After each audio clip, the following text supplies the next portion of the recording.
Welcome, everyone. Hello.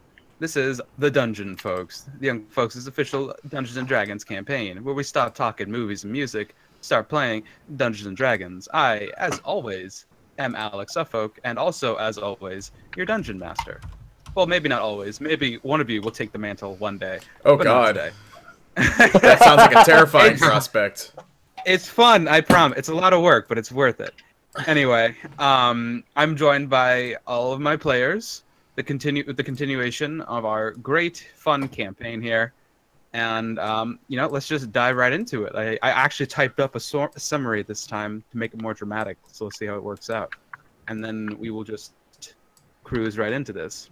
So we pick up with our heroes in their room at the Dragon's Dungeon Inn, preparing to delve into the sewers of the jungle, the biggest city-state in the world.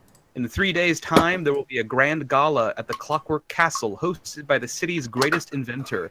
And there, our heroes plan to attend and pull off a heist at the behest of a devious gnome. But first, they have to secure invitations to this affair. Flint, the dwarf, secured his by doing what he does best and fighting his way to victory, now recently becoming the champion of the Fight Club in the Hall of War. Alexandros, our grave cleric, has entrenched himself in detective work, earning his invitation by being the envoy of the Holy Concordance and finding a nemesis and via plot along the way. Ori, the Dragonborn monk, has secured his invitation by becoming the errand runner of Charkath, a wealthy Dragonborn connected to the Spice Guild. But all three of them have now returned from their journeys to aid their thief and tiefling friends, Merritt and Karnov. Those two have decided to court an invitation from Ziggy Starchild, the city's grandest musician, which they did by offering him an amulet that can apparently find the city's lost princess. However, Ziggy seemed to want to find out what this amulet can do, and has thus gone missing, much to the chagrin of his ruthless managers, the Butchers, who now threaten Merritt and Karnov with death, and worse, if they do not bring back Ziggy within the next 24 hours. Luckily, or perhaps unluckily, it turns out Ziggy is currently held captive by Deborah the Cut-Ear, a former acquaintance and lieutenant of the Undercity Crime Syndicate. Deborah is willing to give back their beautiful bard on one condition: if the party brings back a staff topped with a white spider, which is guarded by a dreadful tentacled beast in the sewers beneath the Red Light District. The party now has 16 hours left, and the clock is ticking. Let's see if they can beat it. Uh-oh. Uh-oh. Uh-oh, spaghetti-o. Oh, and I pinged this to you guys too, but slight retcon, so everyone knows and I'm held accountable for the viewers. When Deborah was here and she was giving you guys the rundown, she also wanted to make it explicitly clear to, like, hide the staff or to not be flaunting it openly, especially in the Undercity. Like, if Merritt, you mentioned that you have a bag of holding, she would have told you, like, yes, put it in there, or like at least cover it up. So don't continue making the bad decisions we were making. Well, I mean, you can keep doing that because that's great content for the stream. But you can take it with you. Also great content for the stream. Sorry. That's all right. So, all my fellow heroes, it's now about I think 2 to 3 p.m. in the afternoon, and you are all in the Dragon's Dungeon Inn, and you've just been given your ultimatum. You have to go in and get this staff from the sewers. It's all of this time. So that's why we only have 16 hours now? Oh, well, you guys have had a full day. I mean, Alexandros has gone off and he's fought the zombie guy. Flint has gone and he's fought 2 people in the Fight Club. You've slept in, and most of your day, yes, Ori, has been listening to people argue. Indeed. But, I mean, Merritt and Karnov spent their morning going to the Butchers and finding out, oh shit, we're in deep shit now. And then coming back to get you. And arguing. And then arguing. Yeah. Yes, indeed. So are we good for a rescue mission now? Yeah? Everybody? think we're pretty. Oh wait. Yep. Oh, we're doing a rescue mission now. Well, We're gonna go find to the get spider. his We're dad- doing a murder and then we're doing a rescue mission. I think. I'm trying to put a positive spin on it for everyone. So you're just like still glossing over the fact it's all your fault. I didn't say it wasn't my fault. I just asked if everyone was ready. Okay. I'm ready. I just don't want to forget the fact. Just I mean, Whatever. I still don't have my bag of frozen peas, but I guess I'll get through it. I still don't know what those are. They're just tiny little frozen things in a bag to heal my wounds. They're not good And for all- eating. At every pavilions in the Forgotten Realms, frozen bags of peas. So Swanson's exist in this, and Swanson and Birdseye exist in this world. oh yeah, too. they got like Vaughn's and Walgreens. They got every the city, you know. Okay, so you guys, I guess, shall head out. Before you leave, Turgid, your new ward, will ask what you would like him to do in the meantime. Do you want him to tag along? Do you want him to sort of hold the fort? He asks you specifically, Ori. What would you like him to do? I want him to come with us. You want him to come with you? All right. He sort of Yeah. looks nervous and he's like, "All right, this is a hell of an initiation, but if you really need me to." Well, you are an apprentice. All right. does Well, he you're have a gonna weapon? need. He currently doesn't have anything. He can use a scimitar if anyone has one. Hey, what do you doesn't have any know? weapons? I think Merritt took some scimitars from. Yeah. I have a scimitar and I have a dagger that I can give him. I think All right, you did, he- yes. Those are literally the two things he knows how to use. So sure, he Yeah, will gladly take them. yeah. I have 3 daggers, so I have no problem giving him one of. All right, then Turgid has a scimitar and a dagger, and so sort of ties over to his waist and looks a little bit more confident.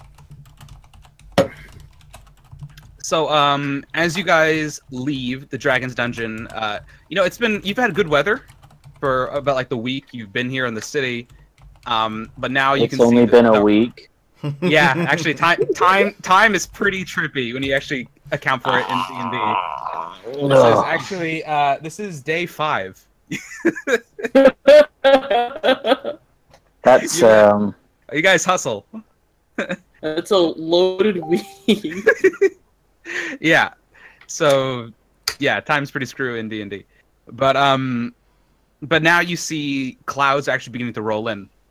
It's now completely overcast, and you feel a slight drizzle as you walk through the tunnels over to the train station. Great.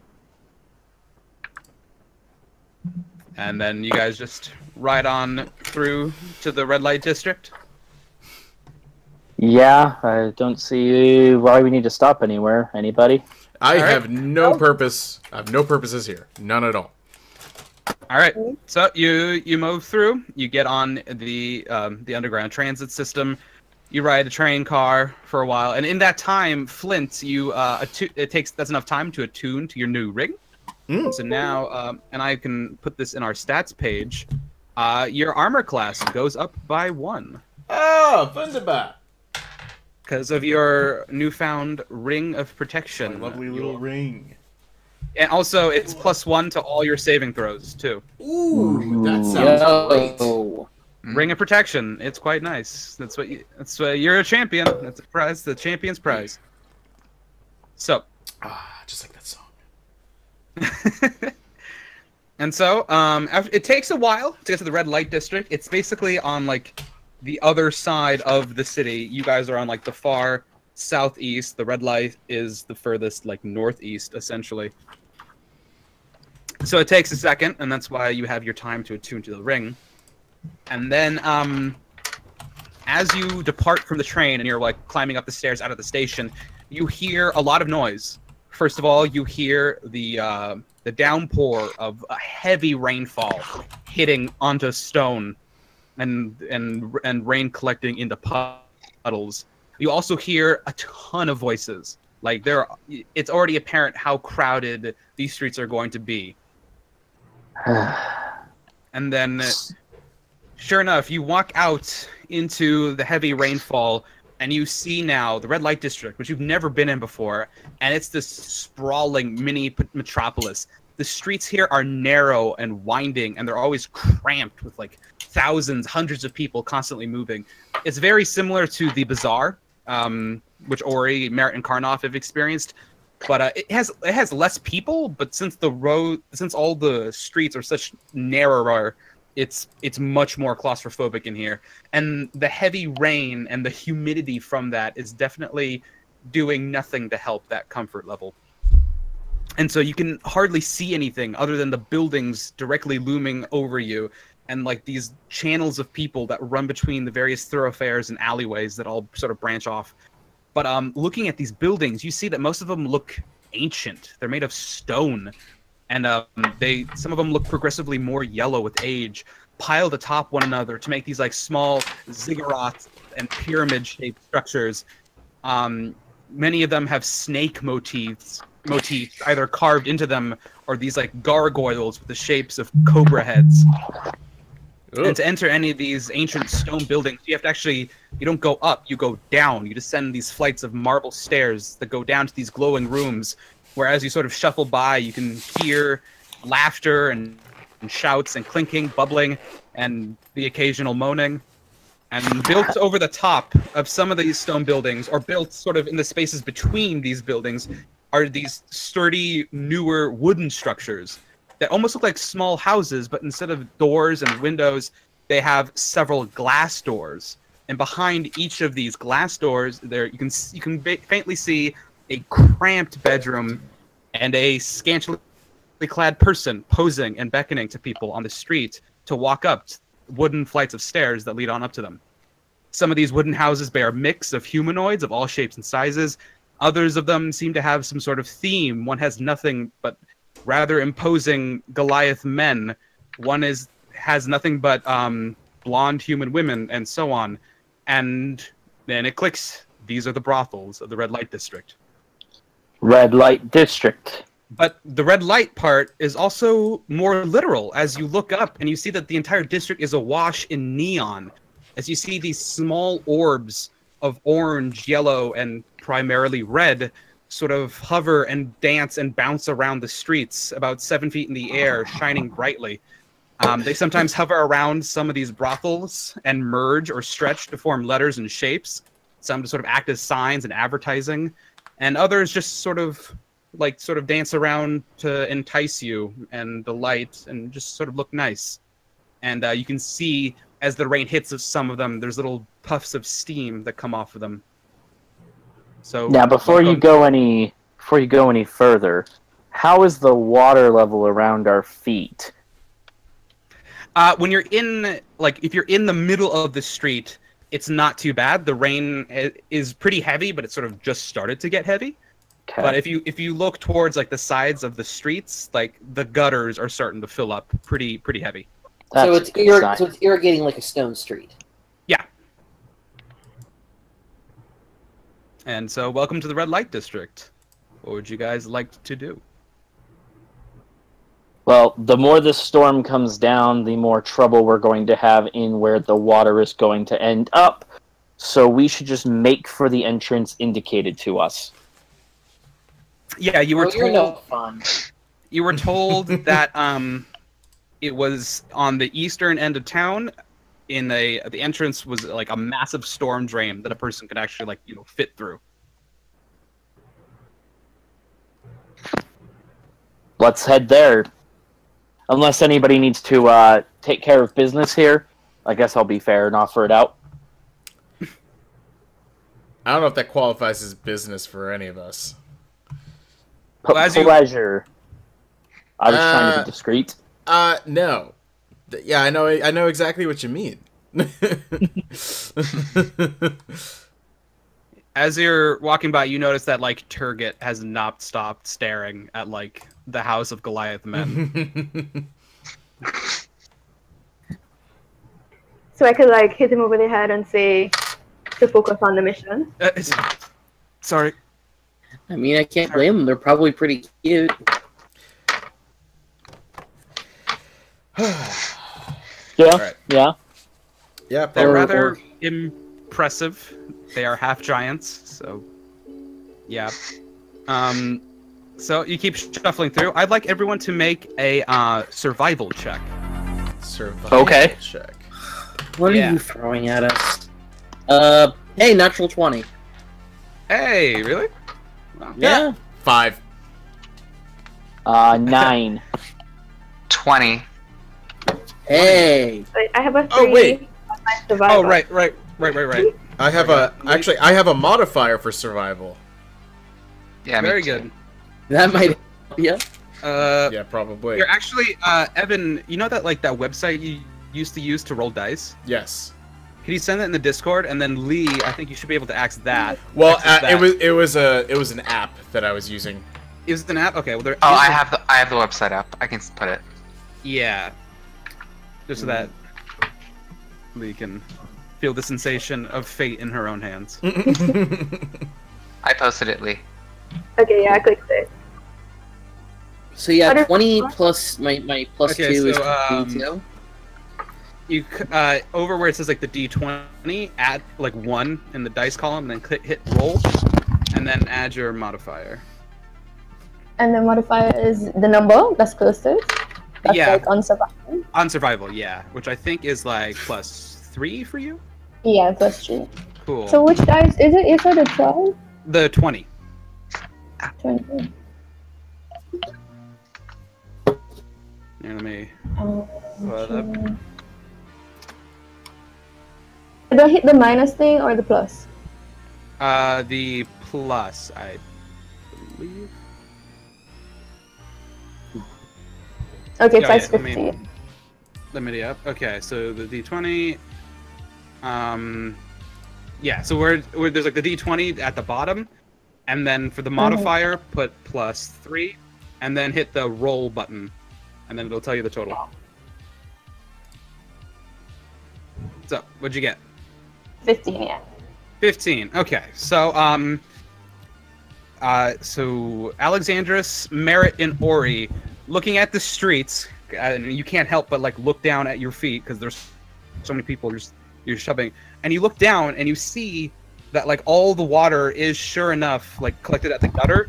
It is all moving east, and like you can see like it as the district moves east, it does move slightly downhill.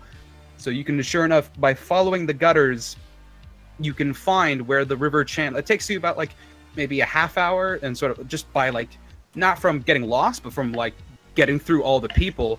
But you're able to spot this really quickly, so you save some time. And sure enough, you get to a alleyway where there's not a lot of people, and you can see that all the water is sort of funneling into this wide open storm drain. And you hear it sort of sounds like a waterfall as all the water is rushing through it. And as you guys approach, it sounds like you all hear a child crying. Oh That no. might be where to go. Can I roll an investigation roll on that? For what? What are you trying to discern? For the voice we're hearing. Sure. 16 plus.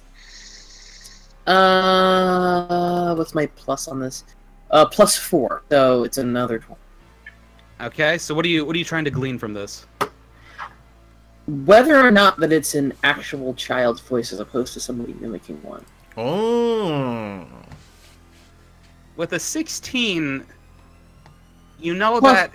Plus 4 from my. Yeah, you're right. With a 20, with a 20, it sounds like a child, and you hear it, but it's weird because like you feel like you aren't hearing it with your ears. Huh. It just like you can't really put your finger on it, but it sounds like it's not like. Yeah, it just feels like that sound is like directly in your head, not like going through your ear into your head. If that makes any sense, it's an odd sensation, but it definitely sounds like a child crying at the bottom of this storm drain. Huh. Well, that's unusual. So, bottoms up, eh? Yeah, I suppose so. Anybody want to go first? Huh? Anybody? I don't think so. I don't think anybody wants to go first. Who's the most equipped to go first? The strongest of us? I would say it's probably you, to be perfectly honest. Yeah, What, you're kind me? of built like a tank. What's that supposed to mean? I mean, You fought a giant like 2 seconds ago. you beat everybody senseless in a ring full of people who beat other people senseless for a living, so that might be a sign. Alright, fine. It's water, it's not literal sewage yet. I'll follow directly behind you to give you some coverage. Fine. Yeah, and I'll... Sure. If you don't come down this tunnel, you best not show your face again. Okay. Okay, so you go, and Flint, you're the only one that has a little bit of difficulty getting through this storm drain. I mean, it's pretty wide. It's like dangerously wide open for a storm drain, but still, like Okay. you're a rather built dude, so you have to kind of suck it in a little bit, especially with like all your pack on your back and stuff. Yup. And then you sort of like you have to kind of catch yourself as it feels like a bit of a water slide as you like go down the waterfall, and then you catch yourself on a stone slope. Oh! And you can. Oh! Yeah, Oh, I'm it- imagining Shrek sliding down that rock pillar and then hitting his crotch. Yeah, well, It all you, comes back you to land. Shrek. It's always back to Shrek. You It's land, always back to Shrek. you land on your left butt cheek a little too hard, but Ugh. you'll be able to. Alright, you'll survive. I'll tough it out. Yeah, and so do people follow, or are you going by yourself? I'm following him. All right. Same, So, and I'm following after. Yeah, walk up behind him too. okay. Yeah, so I'll follow. you all, and Turgid is always like right behind you, Ori. That'll just Smart make guy. things easier. Yeah. And so, We kind of like clear the water and stuff so we don't all fall like Flint. yeah, Like with actually, the elemental you're and stuff. yeah, you're an elemental. So you can't like full water bend it, but you're able to like sort of part the water a little bit to the right, so that basically everyone else other than Flint is able to like crawl in and not do that water slide onto their butt thing. Oh, nice. Wonderful. So everyone else gets onto this slope, and you can hear like the rush of the water going down. And so as you start walking down, descending the slope, your eyes have to readjust to like the pitch black of this sewer. Your last lit sight being this waterfall of the rainwater pouring into a mighty river of brackish, totally opaque green. And I should say, actually, Ori, Alexandrus, and Merritt, you can't see down here other than like this pillar of light, as you do not have dark vision. Flint and Karnov, you guys are fine. But do you guys have some sort of light source? Otherwise, I have incense and I have torches though. I don't know if I still have Yeah. them. Can I grab I'll onto leave them something and use light? yes, Alexandrus has the light cantrip, so you can touch something and it'll start glowing. What would you touch? I don't know what I have that I can touch. Anything. You should be able to find a rock just on the ground. Yeah. You can I had a deck Pebble. of playing cards. light works on anything that's like Make a a 5 gambit. foot, a 5 foot thing. Yeah, is there like a rock that I can pick up that I can hold onto? Or anything around? No, this is sort of pretty smooth. There's like pebbles. I mean, you have like anything in your inventory. You could just grab a torch and light it, but like not actually light it, but light it with light. Oh yeah, could- can I just... You could light up your shield or your hand axe or anything you normally use. Like you can literally cast light on anything. Can I hold up my hand axe then? I'll just light it.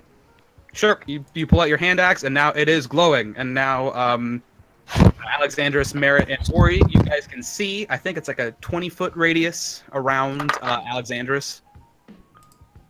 And so now you can see But even more noticeable now is just the pure stench as you descend into the sewer. It's just this cocktail of feces and urine, mold and mildew, rot and decay, and it grows worse and worse the further you descend until you reach this green river. And when you get to the bank of this river, you start to hear this little chorus of squeaking, and you feel fur scurrying at your feet. When you look down and you just see hundreds of rats running alongside the river, completely ignoring you as they pass. And they follow the current of this river, which bends to the right and then splits. And the river divides into 3 different tunnels. And some of these rats follow the bend and head down that first tunnel, but others turn to the left into another lit small cavern. And as you approach and you walk down the side with the rats, you see 3 of these rats begin to grow. And they become exponentially bigger and then become elongated and bipedal. They haven't noticed you. And they adopt humanoid forms with rat faces. And then you hear 3 squabbling, squeaking voices as they start talking to each other. And one just says, like, "Yeah, Southpaw, you bastard! You've been sneaking away the fresh meats! I won't take it anymore!" And saying, "Oh, they got a Brooklyn accent. Stop your squabbling, fat tail! I ain't sneaking nothing! Ain't that right, Whiskers? Yeah, Southpaw. Yeah, whatever you said, Southpaw. Rat, take you both then." And then you see that this instigating one just start like clawing at the other 2, to little effect. But then that one draws a gleaming dagger, and the other 2 gasp before they draw similar daggers themselves. And then the 3 of them just start like carving into each other. The shining blades piercing their flesh where their claws did not.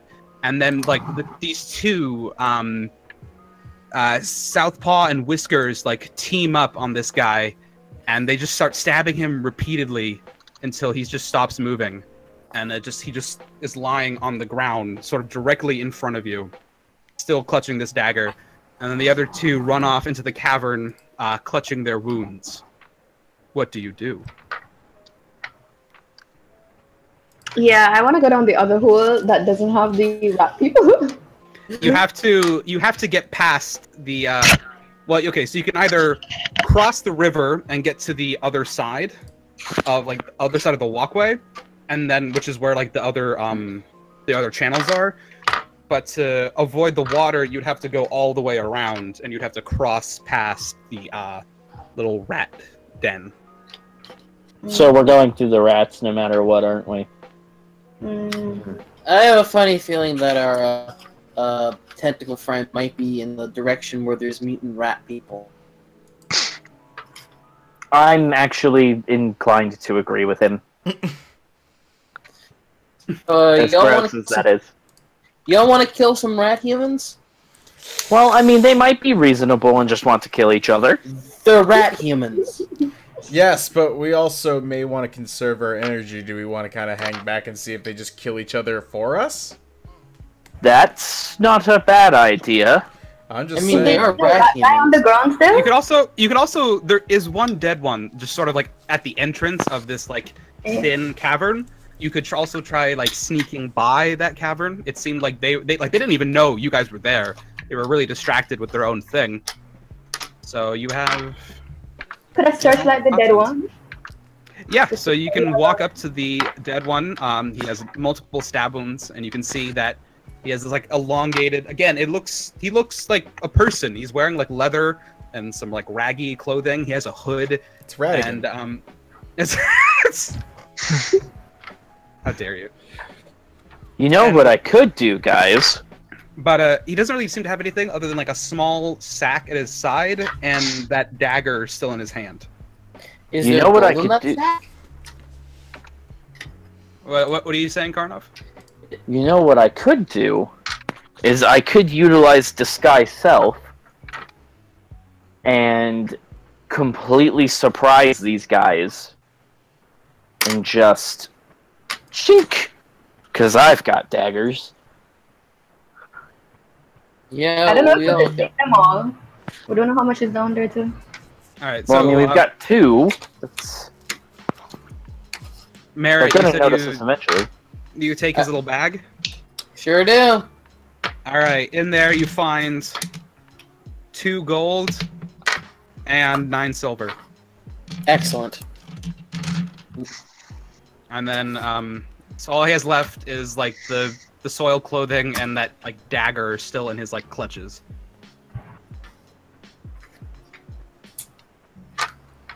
Although the dagger looks slightly different than like yours. It looks shinier. Hey, do you like a history check on the dagger? Roll actually an Arcana. Anybody can roll Arcana on the dagger, by the way. Yeah, my own is really low. It's like 2. Yeah. Well, I mean, you're What's smart. my plus on the Arcana? I Probably do. +2. I've got a +5 on it if you want me to check it. Yeah, you'd be the one to do it. Oh, losing my dice, sorry. It's not much, but what does a 10 get me? What is a 10? It actually just gets you exactly what you need for this.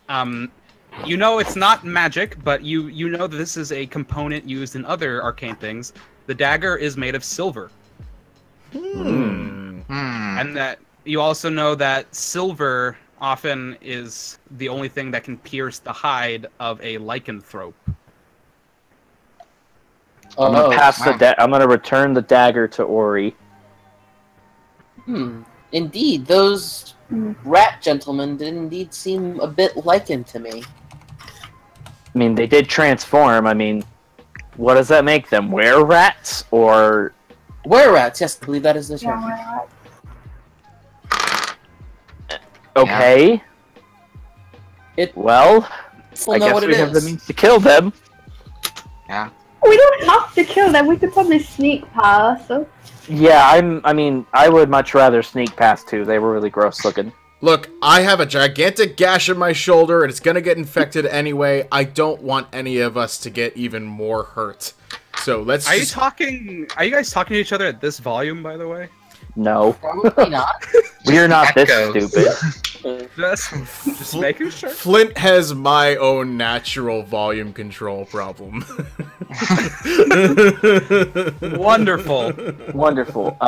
So... Stealth check. Me? No! Yes, you. Why? Because I was being honest? Yes. Yeah. Good. 9. Shit. All right. Plus or minus your bonus. Oh, I don't get a bonus. It's a 1. You hear some squeaking, like, Yeah, you hear something? You hear something, boss? Yeah. You could be more, newcomers. I don't care. We're still roasting our meats. Oh, they're like the orcs. Mm-hmm. It's back on the menu, boys. what would you guys like to do? Let's stealth into that tunnel. Yeah, Yeah, somebody who actually I'm gonna has hide. stealth, please. I'm gonna hide in shadows, yeah. Okay. Merritt, roll a stealth check. Can he hide in the shadows for, like, the whole group? Can he, like, throw a cloak Alright, over us or so something? I rolled an That's not how it works. I rolled an 18 plus my 7, so that is Yeah, so that's 25. That's great. So you sort of the cavern actually is like really narrow. It's only like 5 feet wide, and it feels more like a cave than anything. And sure enough, it smells more like earth and mud than sewage, because the rough walls and the floor shown that this is like a hole in the wall. It's been dug and carved out, and it's like you sort of like creep through this like narrow, winding hallway of earth. You see a small hovel of around 20 by 20 feet, and you see the 2 rat men standing in the back around a small campfire, sizzling some sort of meat over a spit. And in the back of the room, watching the meat intently, you see hundreds of small glowing eyes, a swarm of rats, all sort of just in attention. And they seem sort of minding their own business, cooking. They're no quarrel to us. Hi, hello. Rats? As the cat shows up. No. You're always in frame every time we stream. I love my cat. That's what they do. So, what are you guys doing? Bring the cat into the sewer to chase off the rats, of course. Well, Merritt, you're the one that's hiding in shadows. What do you think we should do? They're not bothering us. We should just sneak around them. Okay. If you are doing that, I'd like everybody to roll stealth checks. And Flint, you have disadvantage because you are in heavy armor. Oh my god. Clingy, clangy, Which clingy, dice is clangy. it? Which dice? D20. Okay. So 12. And then I think your stealth 7. Ori is +3. Yeah, plus So in total, I have a 19. Cool. 9. Okay, with my dexterity modifier, 15. Okay. I think I need to fire this dice. 5. Okay. Yeah. It says 23, but I'm not sure if that's right. Oh, that means you got a nat 20. Yes. That means you did great. Okay. Ori is perfectly just like sleuthing by. His black scales blending into the shadows. But what about And, I guess I'll roll for Turget. Yeah, oh wow, he does great. He's right behind you. Of course, the monks just are exceptional. Used Yeah. to slinking around. Good job, Charles J. So it's a good thing that over half of you guys succeeded. Because, yeah. So, you all sort of slink forward, Ori and Turget first, and then, Merritt. And then Karnov, Alexandros, and Flint, you guys all sort of stumble over the dead body that you've forgotten is there. And there's a little bit of a banging, and it's like, huh? What was that? Sit up, Southpaw. I'm hungry. And you just hustle on by. Hey, I done Frankie, where's my umami flavors? Hold on a second. Merritt, Yellow? as you're skulking by, you hear a voice. And it just says, "Are you here to help me? Please, I've been here for so long." Oh, God. It's a trap. I ignore it. Check for traps. All right, you guys. So Yeah. now you have sort of walked around the bend, and you are now over at 3 tunnels. There's a bridge that like sort of goes over all of them. So, which tunnel would you like to enter? Wait, the baby stopped crying? The baby song stopped? Yeah, you stopped hearing a child crying as soon as you descended into the sewer. Alright, so let's do this the only honest way we go. So, eeny, meeny, miny, mo, catch a tiger by the tail. Eeny, meeny, miny, mo, my mother says she picked the bird. The farthest one. What are you Wait. doing? The staff is gonna assume magic. So it's a bit of a stretch. But I'm gonna try an Arcana check to see if I can sense any stronger magic in any direction. You can do that. Okay, sure. It might be faint, but 19. Absolute boy.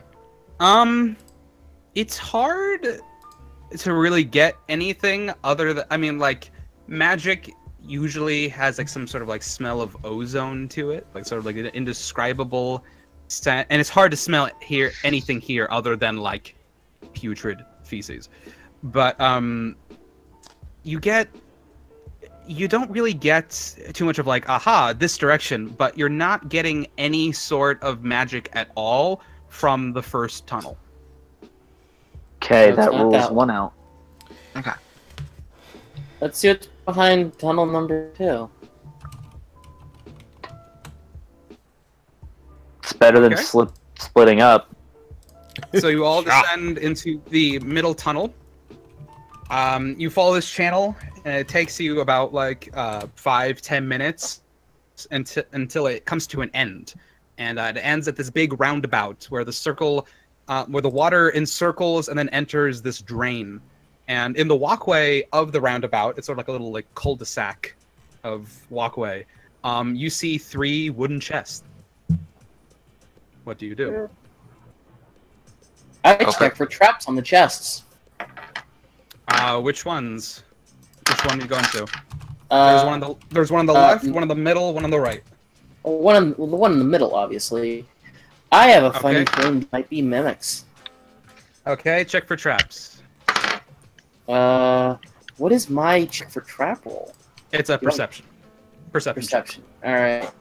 Perception.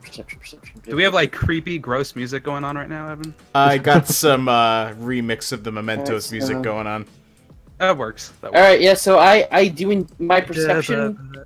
My perception is a 14, and I need a 17, so I pass that perception check. Alright, the middle chest seems completely unguarded, seems completely natural. So, anyone want to open... Oh, wait a minute. I cast Mage Hand as a cantrip. And open the middle chest? Yes. Are you still standing right next to it, or have you, like, backed away? I've backed away. Okay.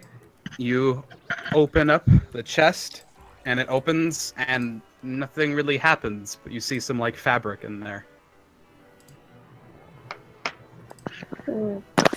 And I want to try their luck on the other 2? Can I do like a history check on the chest and all of them? Yeah, so you've opened the middle chest, and nothing has really happened. You see there's some stuff in there. There's a chest on the left, and there's a chest on the right. The chest on the left. So do the history check on it. What are you trying to learn with the history check? To learn how it got there. To learn how it got there? Like, Interesting. yeah. Sure, try it. So it's a 4. Which one? Which dice am I rolling? D20. Almost everything except damage is a D20. Okay. 4. 12. 12. Okay. Looking around, there's not too much distinctive, but you do see a sort of inscription on one of the sides of the chests that actually says Bureau of Transit, which you remember to be sort of the Gnome Enterprise. So that's the most you can get out of a history check. I'll investigate the chest on the left. Okay, same one. The one that's open? Yeah. Wait. What are you trying to do? And is this the chest on the left is the one that Ori's looking at? There's the chest on the right that's open. And there's the chest on the right which no one has done anything with. Yeah, let's still check the one Ori's looking at before she opens it. Okay. Before opening. I just want to check for any kind of out of the ordinary designs or hinges or signs of life. Roll a perception or investigation check. I did 13. 13. Okay.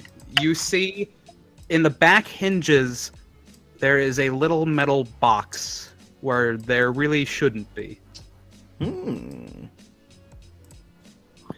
Yeah, don't open that one. I'm gonna check for traps on that one. That is a trap. He just Karnov found a trap. It's a trap. That's the trap. Karnov found the trap. You can check for it too. You'll find the same thing. Uh, So then Can I just tell him that? you want me to try to disable the trap? What? There's probably nothing of worth in there.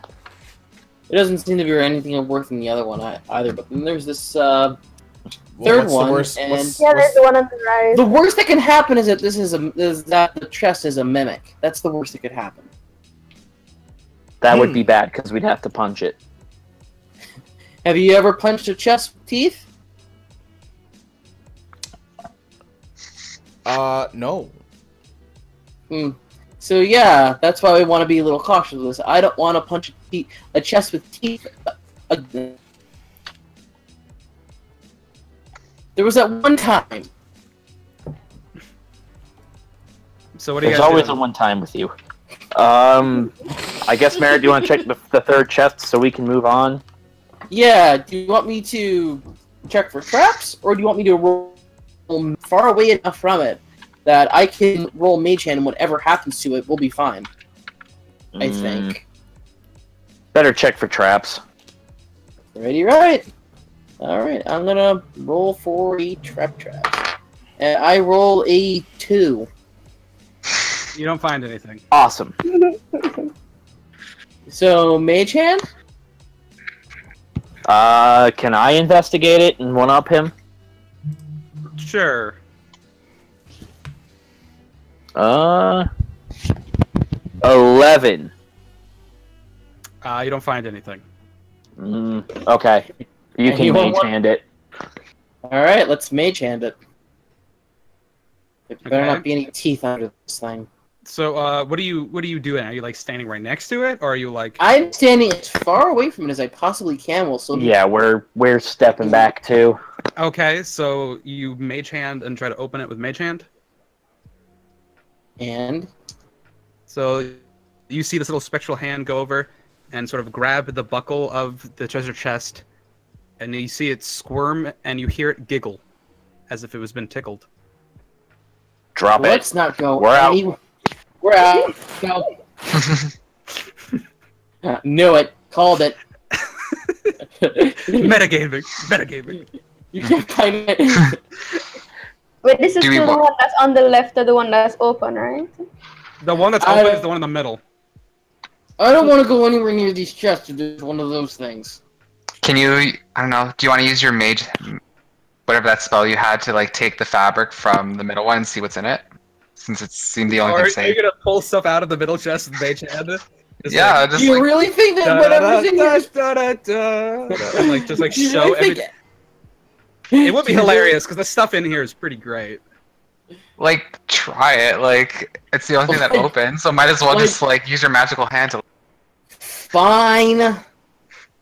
Alright, Okay. so... Here we go. So you start pulling out of the middle chest, and you find, and so it takes about like a half hour of slowly, like like claw And every- gaming and all this stuff, the- and you find, yep.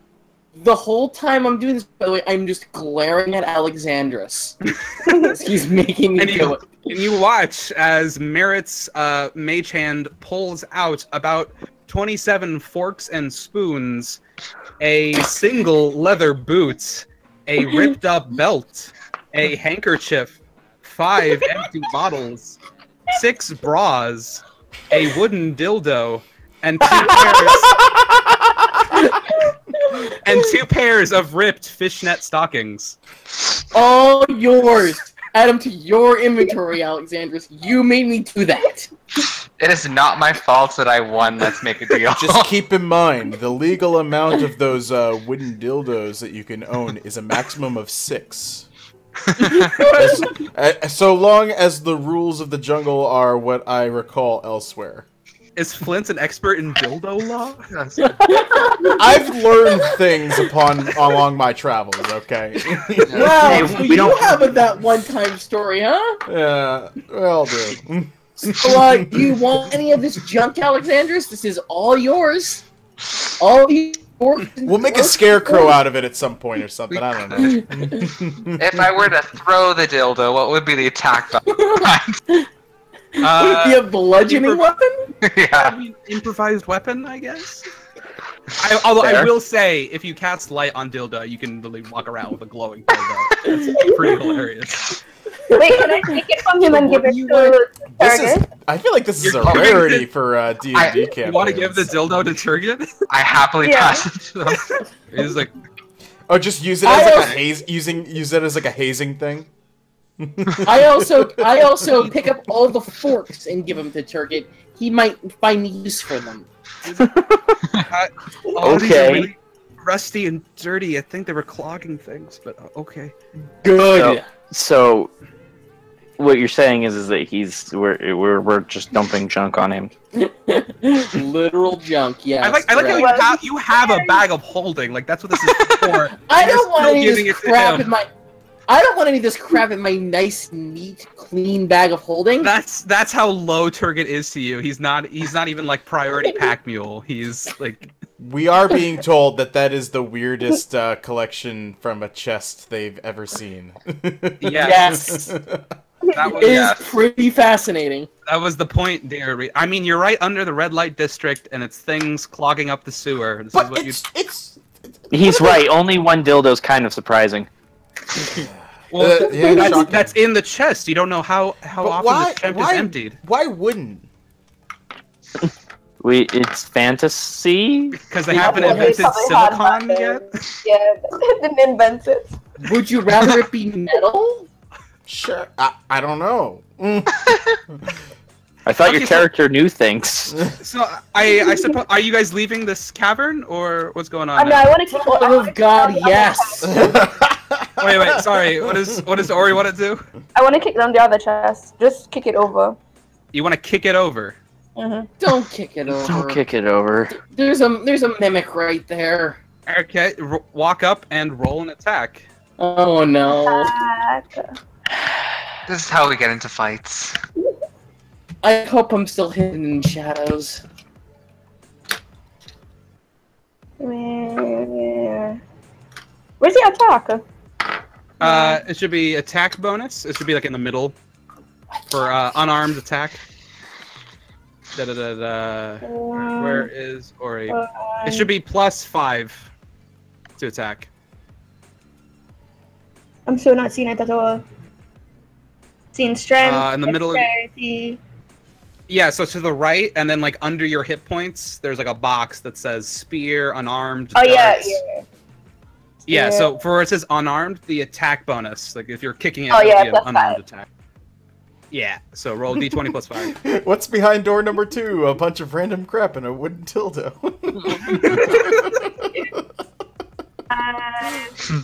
And it's a 13. It's a what? 13. 13. That hits, so you can roll your d4 +3. D4.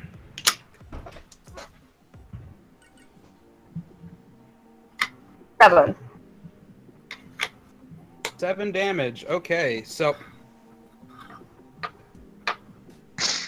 you forcibly kick this chest right in the side, and you feel your foot sort of sink into it as if it was squishy, and then your foot is stuck to it as if it was in deep glue.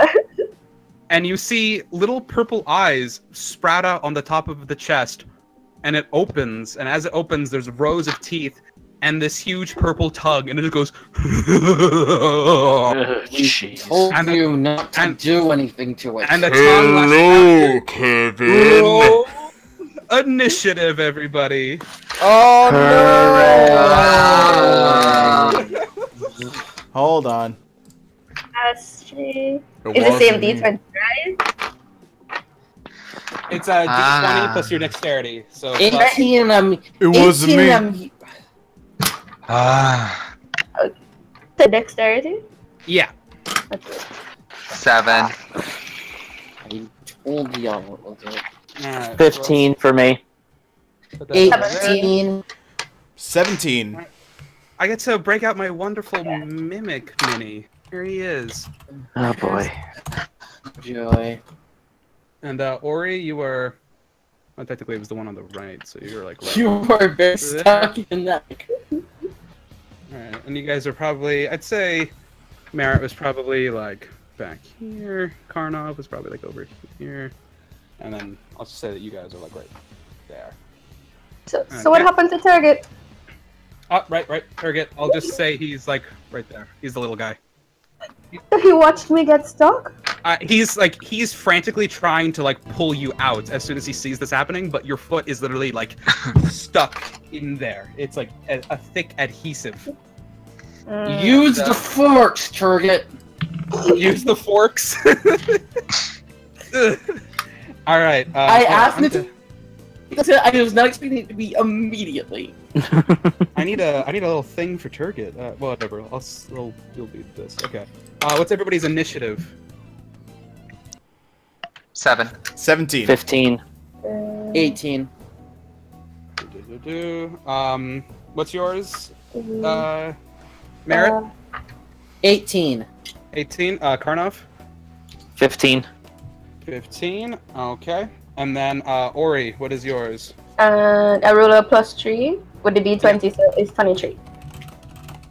23? Really? Wow. Okay, so and that means you go first.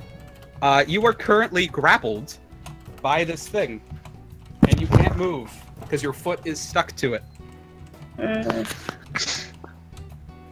So you need to use your action to try and escape. Use my what? You have to use your turn to try to escape from this thing. Okay. Can So I roll- try to burn it with incense? You could try, but I don't know if incense is usually more like smoke and to like smell nice. So it would be appreciated in the sewer, but I don't think it'll do damage with it. What's this water skin thing in the inventory? That's just like a canteen, so you can like drink water, fresh water. Stay hydrated. There's nothing useful in the backpack? You don't have too much item-wise, but you have several abilities you can try out. You can also just try punching it with your hands and your spear and whatnot. No, or you can I might get stuck again. Yeah, probably. Or you can just try yanking your foot out of this thing. No, it might get stuck further. Can I use the... No, it doesn't matter just yet.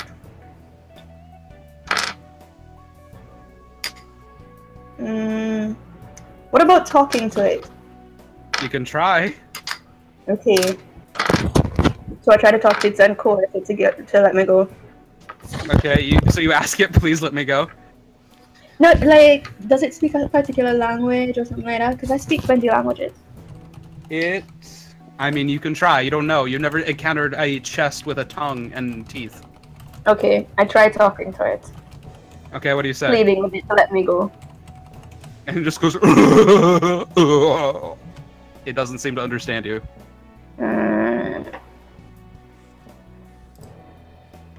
Do I still have another turn? You can try to pull 3. Like, pull free from it. Roll a d20 plus 3.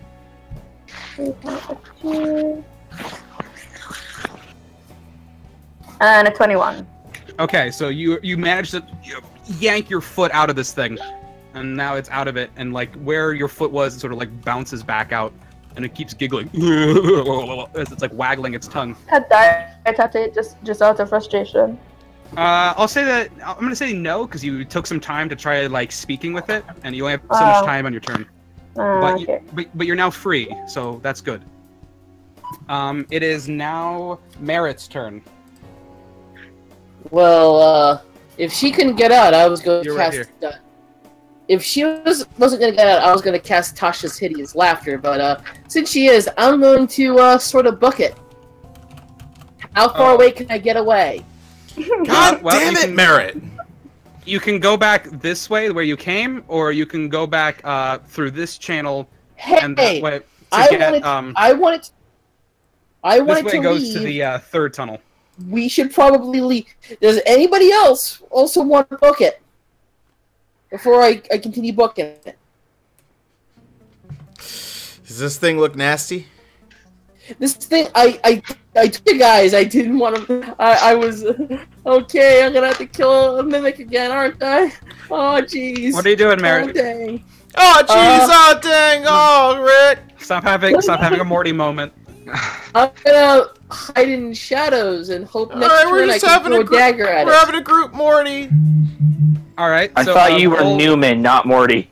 I'll say you have to. You can try hiding behind one of the other chests. Roll a stealth check, Sure. and that'll be your bonus action. I rolled a 16 plus what was my bonus, like 7. So yeah. Yeah, you're good. It doesn't seem to notice you. It seems really intent on Ori right now. So you're Oh. hidden, and then you want to throw a dagger? Yes, no, maybe so, Merritt. Huh? I'm sorry. What are you gonna do next? He's checked out. Oh, Were you going to sorry, throw a dagger? I'm sorry. You cut that out. No, actually, I'm gonna throw a magic missile at the. Who is in the way if I throw a magic missile? magic missile homes onto whatever you want, so it doesn't matter. And Right actually, up. You have a I'm clear gonna- line of sight anyway. Perfect. I'm gonna toss a magic missile that thing's way. All right, so that's 3d4 plus 3. 3d4 plus 3. Alright. So, where's my 3d? Alright, so. 4. That's the 2. A 4 and a 2 and what was the third one? 1? A 2 plus 3. Okay, so 9 points of damage. 4 and a 2 and a 2 plus. Yeah, that's 9.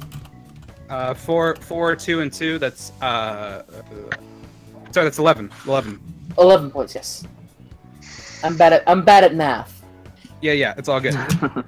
So you sort of duck behind the dildo chest, and you shoot your magic missile over it, and it hits this chest, and like starts poking it in its eyes as the 3 little bolts of white light hit it, and it starts going.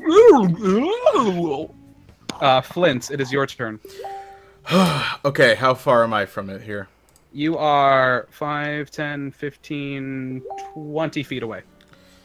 All right, I'm gonna chuck one of my throwing axes at it. Go for it. I rolled a 4. Great start. That misses. So you throw it, and it goes right over its head, and it does hit, but the handle hits, and the handle hits the very top of it, and since it's so sticky, it just is now sticking out on top of this mimic like an antenna, Oh, great. Wonderful. and it's sort of like slowly sinking into this goo of the chest. Oh, wonderful. You have your bonus action still, if you want to throw another one. I can't. I will do that. All right. All right. 10. And what is my? I have my attack bonus. Yeah, so it's plus 6. Yep. So 16. Hits. So Hits. roll damage. That's a And d6 plus 4. That is a d6, which is the little. Oh, 6 The dice. regular It's dice. the one that looks like a regular dice cap. Right. Duh. So 2 plus 4, so 6 damage. 6 damage. Okay, so this one, sort of like right next to the other axe, hits it, blade first. It takes out one of its many eyes, but the blade is also stuck into this axe. Now it literally has an antenna of like, 2 prongs. one blade up, one handle up of your hand axes. It is now the creature's turn. And...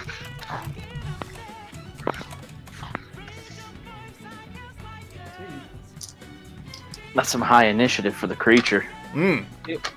you can see like its little hinges at the bottom of its hinges, like at the bottom, at the base of the chest. It pops out like these, it morphs these little tiny feet, and it sort of like bounces to the side, and then it like lashes out its just tongue like right towards your face, Ori. Ooh. It's enamored with you. And it goes. Whoa. So that is a 16 plus 5. So there's a 21 to hit. I believe that passes your armor. Okay, Well, so someone's mic right now. someone's in the air tunnel. Right. So, Ori, you take 10 points of bludgeoning damage as this tongue just hits you in the face, and it is now stuck to you again. The tongue on your face. What a comedy of horrors. And Wait, it's my is- turn. It's not your turn yet, but Alright. its turn is over. Karnov, it is your turn. Okay, so it still being attached to her is a bit of a complication. See. You still have that wand I gave you? Yeah, I do. But I feel like she's gonna get hit if I try to fire that off. You Yeah, hit it it's up in to the me. bottom. No, magic missile never have to worry about hitting other people. They all hit where you want them to. It's like little homing missiles. Hmm.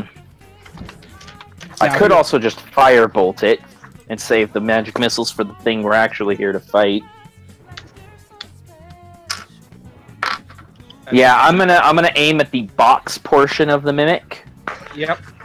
And try a firebolt. Okay, so that's a D20 spell attack roll. Let's see. Terrible, terrible dice, you.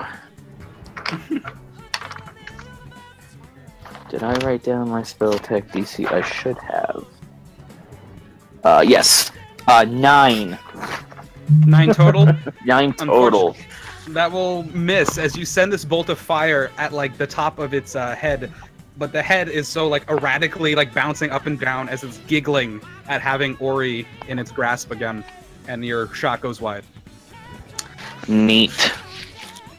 Okay, Alex. That's my turn. Alexandros, it is your turn. I think I'm gonna shoot Sacred Flame at it. Okay, it's got to make a dexterity saving throw, so that is a 5, so it fails. Roll your damage. Which one is the damage It's one? a D8 for Sacred Flame. D8. Ooh. 7.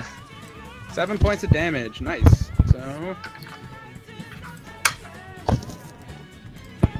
So Alexander's clutches his holy symbol, and this little burst of white light shoots down, illuminating this room a little bit, and zaps like 3 of its eyes out. And now, Ori, it is your turn again. You have a tongue on your face. What would you like to do? So I have 10 days ration. Can I take out some of that and like put it on the tongue? Interesting. Yeah, sure. All right. Yeah, I'll say. I'll say roll me a survival check Ooh. to see how well this does. Survival is 3.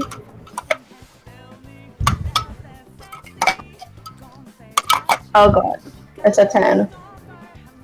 That's a 10. So 13 total. No, like 10 because it's a total. D20 always and it was. Oh, Yeah. oh Yeah, dear. Okay. I had a 3, Hold on. so. It's Well, okay. it also rolls a 5, so it as you shove bits of food on its tongue, you fooled it into thinking that it's dissolving you, and you see the tongue retract from your face, and it swallows the rations, and it's like as it realizes its mistake. You gave it a Scooby snack. You gave it a Scooby snack. Mark off 3 of your rations. So now you have 7. And is there anything else you'd like to do? Can I hold like the holy symbol I have against it? You can present, like, are you trying to touch him with it, or are you just sort of like holding it out in front of him? Yeah, holding it out because next thing I stick to him and then I can't get it back. Yeah, so you sort of just like hold it out for comfort. You're not sure if it's doing anything, but it still seems real back that you've confused it with your food. Merritt, it is now your turn. Well, shooting a magic missile at it worked the first time, so I'm going to use my other spell slot and do it again. All right, so that's another 3d4 plus 3. All right, no D20 roll. All right. No, magic missile just hits. It's low damage, but it always hits. All right, so 2 of the triangle things plus 3, right? 3 of the triangle things plus 3. All right. Technically, All right. All right. So 4, 3, 7, 2, 9 plus plus 3, so 12. Man, you guys are putting some work onto this. Flint, it is your turn. All right. Okay. I'm not gonna mess around anymore. I'm gonna two-hand my fancy great axe. I'm gonna smack it. Okay, so you run up and charge it. All right. Go for it. Natural roll 12 plus 6, so 18. Hits. And D8. That's That. this little Where guy. are you using your great axe? Oh wait, my great axe is a D12. Indeed. That's this one. That is that one. Yeah, go for it. 3 plus 4, so 7. 7. Okay. So you embed your axe like right into it, and you actually like cleave off a good amount of its tongue and now like a chunk of it goes flying off into the other chest and sort of dissolves into this amorphous like gray goo, and then it fizzles away. And now it's like turning, and it's you see more eyes pop up in the back of it as it like acknowledges like everything here, and it is now its turn, and seeing everything around, it's going to disengage and run away. Oh, thank God! Finally. 10, and then it jumps into the water, and you don't see it anymore. Nice. As it runs off. So, what lesson have we learned here today? Don't go kicking random boxes. Merit, in Ori's defense, we wouldn't be down here if we hadn't screwed up. Yeah, but I mean... Hey, just saying. The pooch was yours to screw, so... No, that's not the phrase. That's maybe another analogy. Alright. So, I'm just saying. What would you guys like to do now? So, first off, Alex, how much left was on that thing's HP? How much was left? Yeah. Wouldn't you like to know? Are we gonna see that thing again? That's up to him. Wouldn't you like to know? He would. That's why he asked. Okay. That is a yes. All right. All right. So what are you guys doing? Should we go to the other channel? Yeah, I think we got to go to the other channel. Yeah, let's go to the other channel. Okay, so you go to the farthest channel, and walking along that side, you notice that the water here is actually like the filthiest of the three channels. Oh, lovely. Groovy. Oh. And so the smell is just getting worse as you go on. And as you walk into another room, you spend about 10 minutes following the river channel, this new one of the filthier water, until you see the river again meet at a four-way intersection, where the channel you're following runs into a much mightier, even fouler-smelling river flowing to your left. However, you also see that a smaller stream shoots off into the main channel and runs directly forward and down. And then above this four-way intersection, you see that there is a four-legged bridge that actually stretches up from each corner of the intersection, and they meet in the center. And you see that in the center, all over this bridge, you see a bunch of human bones. What do you do? I think that's the way we go. We've reached them. Why are there bones? I'm gonna investigate the bones to try to find a cause of death the best that I can based on bones. I just want to know if they've been chewed, to be honest with you. By Captain Tentacles we're looking for? Yeah, so how about 18 to find out? Okay, so you walk up onto the bridge. Yes. Okay, so you walk up onto the bridge, and you start looking at the bones, and you see that there's several piles of them, and they're actually skeletons. And you see one of them sort of has like tattered robes and a book that's sort of crumbling apart but still holding together, and the rest are just like random, covered in rags, and they hold like sort of crappy and chipped scimitars and swords. And as you're investigating them, you see them slowly start to move. Oh, great. And slowly start to assemble. And the skull you're looking at creaks its head up and looks you straight in the eye. Let's roll initiative again, guys. At least we have a with us.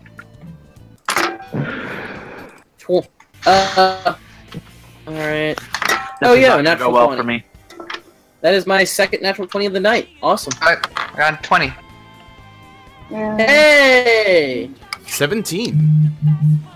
I have 12. That's gonna be an 8. Okay. Sorry, so hang tight. We'll get there. Skeletons, skeletons, skeletons. So you guys were all over here. This sort of area is the bridge underneath over the intersection. You guys were all approaching on this side, so you're all just kind of collected over here. And then, so Karnov is right about there on the bridge. And there are a bunch of little skeletons that have just popped up. And you guys see now, as you're watching, like, Karnov quickly gets surrounded as all these bones start to animate. Shoot it with something, Karnov. It's not my turn. I'd love to, but it's not my turn. Like, I always have a quarterstaff, so I could like hit it back. That's no problem, but it's not my turn. Actually, we'll say they're more like over. So, what were those initiatives again? Natural 20. Natural 20. Okay. 20. 12. 17. And Karnov. 8. Fantastic.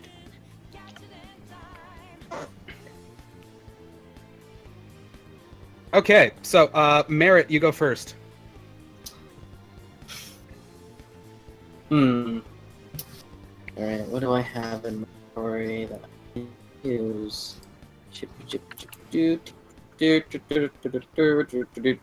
Welcome Oh, to yeah, Dungeon that's Crawling, right. guys. Yep. Oh yeah, that's right. I'm gonna shoot a bolt from my hand crossbow at the nearest skeleton to me. Alright, that would be probably this guy in the back right here. Sure. Alright, roll for it. Initiative or just the bolt? Attack roll. So D20 plus your attack bonus. Alright, so that was a 17. Plus my attack bonus is... Where's my attack bonus on my sheet? It's in the middle of the sheet where it says like crossbow and sneak attack and short sword, dagger. Under your hit points, under your death saves and hit points and hit dice. I don't got nothing for crossbow. You don't? Oh, that's right, because it's new for you. So Yeah. it'd be the same roll as your dagger. It uses Alright, dexterity. so that is a +5. Yeah. So I hit it. So it's 5 plus 13. You said 5 plus 17. 5 plus 17. Yeah. Oh yeah, that hits. That hits. These things have barely any armor. So yeah. So roll your damage, and that is What a do I roll D6. for? Hand crossbow is D6 plus your dexterity. Alright, so that was a 6. Plus my dexterity. That's 3, so it's a 9. 9. Okay, so you shoot it, and actually you hit it right in the jaw, and like its femur falls off, and it's already looking pretty worse for wear. Thanks for the save. Yeah. Okay. I think that I think for the record that Anything else you want to do? just make a mental note that projectiles work on these things. Okay. Okay, so Alexandros, it's your turn. I'm gonna shoot a crossbow at one of them. Which one? Which one? So the one on the farthest. This to the, one. This Yeah, one that just one. took damage. Okay, same one he shot. Go for it. Okay, and then it's a D20, right? Or Yep. Yeah, D20. the D20. Hold on. Let me get to the website. 18. 18. That hits. So your crossbow is actually a D8 because it's slightly bigger. Boy. Let me get to this. Sorry. Where's the crossbow? And a D8. Oh, 1 plus 4, so 5. Skeletons. All right, that is enough. So you shoot your crossbow, and it hits it right in like the spine, where the spine meets the waist, and it just crumbles and falls apart. Gone. So that's one skeleton down. 4 more? 4 more. Flint, it is your turn. All right.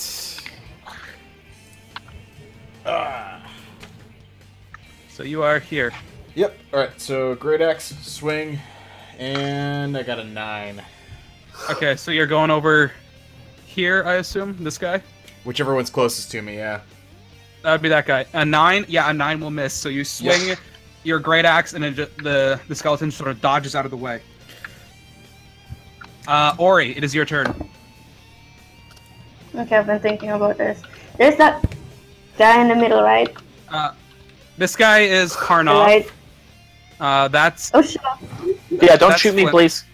I look Yeah. evil, and maybe am evil, but don't shoot me, please. But he's on your side. You're evil. I'm your evil. Who's the bigger monster there? This is just another skeleton. I only have so many skeletons. Actually, we can substitute that for this. There we go. Okay, since they're very flimsy, can I just send like wind balls at them? Are you shooting like your big thing at them, or are you shooting like a little? No, thing? not. Yeah, like the elemental powers thing.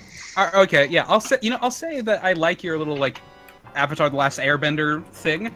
So I'll say that instead of your darts, you can throw like bits of earth, or like water, or air, or fire, or whatever, and it just uses the same stats as your darts, basically. Okay. So. Okay, can I use that instead? Yeah. The wooden darts over. It's just from around the ground around and everything, right? Yeah. So you just like you'd kick up a little bit of like the rock and stone and sling it like a hockey puck. Okay. What do I have to roll for it? So it's a D20 plus your dart modifier, which I think is plus 5. D20 plus 5. Yeah, plus 5. So you could hit the one that's right in front of Karnov, basically. If you move like right there, you can like slap shot it. Yeah, as long as I do hit them. Yeah, Slap shot. So D20 plus 5. Yeah, and it's a 12. That's a 12. That will just miss. As you sort of kick up a little bit of the earth and you sling it towards him, and it would hit, but it goes in between like the ribs, and one of those ribs is broken, so it just sort of zips through. Oof. Almost. It is now the skeleton's turns, Yay. and this one Skeletons. will attack you, Karnov. I bet he will. So there's a natural 1. So it just sort of stabs at you, and you just dodge out of it. And actually, it sort of tumbles and falls, and has to sort of recorrect itself. For record, my armor class is 10. And then this one gets over to you and tries to do the same thing. Fail again, please. That is a 4 plus 4. That is an 8. Armor class is 10. Armor class is 10. So this one also sort of shambles up, and you see it coming, having studied the attack pattern of the other one, and you sort of duck out of the way of that one. So this far skeleton will come up and attack Flint. Oh no! And as I drop my dice, that is a 14 plus 4. That is an 18 to hit you. I think if you're using your great axe, I think that hits. Can I parry it? You can parry it to reduce the damage. Yes. It's just a skeleton. But as it walks up to you, it doesn't actually swing its sword. Instead, its jaw unhinges and this huge purple tongue whips out at you, and you hear it go as more little eyes pop out of the skull. Well, that's obnoxious. I knew it. And you take 5 points of damage, and you are currently stuck by the mimic, who has disguised himself as a skeleton this time. I should have parried. God damn it. The rat bastard. Here, just to make it easy, you can know that the extra white skeleton is the mimic's. There you go. Noted, except I'm stuck. Yep. Yep. You sure are, buddy. And, so that's their turns, and Karnov, it is now yours. Okay, I'm gonna take my quarterstaff. That is definitely still in my hand. Yep. And there should be a skeleton still like directly close to me that didn't tumble. You got two skeletons, both in your face. Did the other one go prone when he tumbled, or is he just kind of there too? He did, but he got himself back up. He didn't move, so he just used his move to get back So up. I will target that one with my quarterstaff. I'm just gonna take a big old swing at him. Mm-hmm. And that's a 5. I'm gonna ban this dice. Yeah, please do. So you bring your staff down, and he holds up his metal shield and it bangs off of it. Anything else you'd like to do? You got your bonus action. You got your movement. Yeah, let's move back down the bridge. They will get attacks of opportunity. Ugh. Can you guys see everything that's going on right here? There's sort of a lot all kind of clustered together. Yeah, it's a little small, but I don't think I can do anything about that. I have your window up, so cool. I can see it. No, you know what? There's just not much I can do, so I'm just gonna hang tight. All right, Merritt, it's your turn. I am going to shoot another bow at one of the skeletons that ain't mimic. Okay. So roll for it. Alright. And that came out as an 18. That'll hit. Which one are you hitting? Are you hitting the one that's sort of... there's two that are fighting Karnov, and there's one that's also fighting Flint. I'm gonna get rid of the one that's fighting... one of the ones that's fighting Karnov. Okay, so we'll say that one. You have a better shot with that guy. So Alright. Roll your damage. It's a D6. Uh-huh. Alright. And that's a 5. 5 total? 5 total. Okay. So you shoot it, and it hits it sort of in the eye socket. It chips a little bit of its skull. It's still standing. Aye. Alexandros, it is your turn. Hold on, let me just look at the scene. I'm going to shoot another crossbow at one of the skeleton.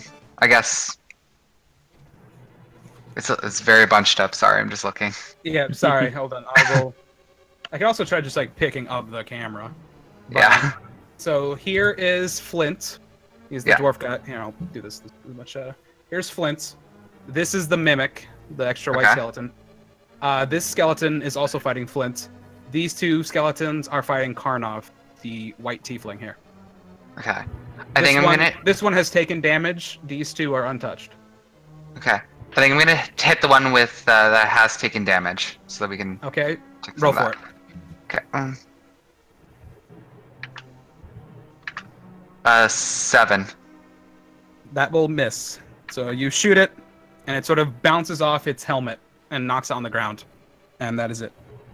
Flint, it is your turn. But I'm stuck.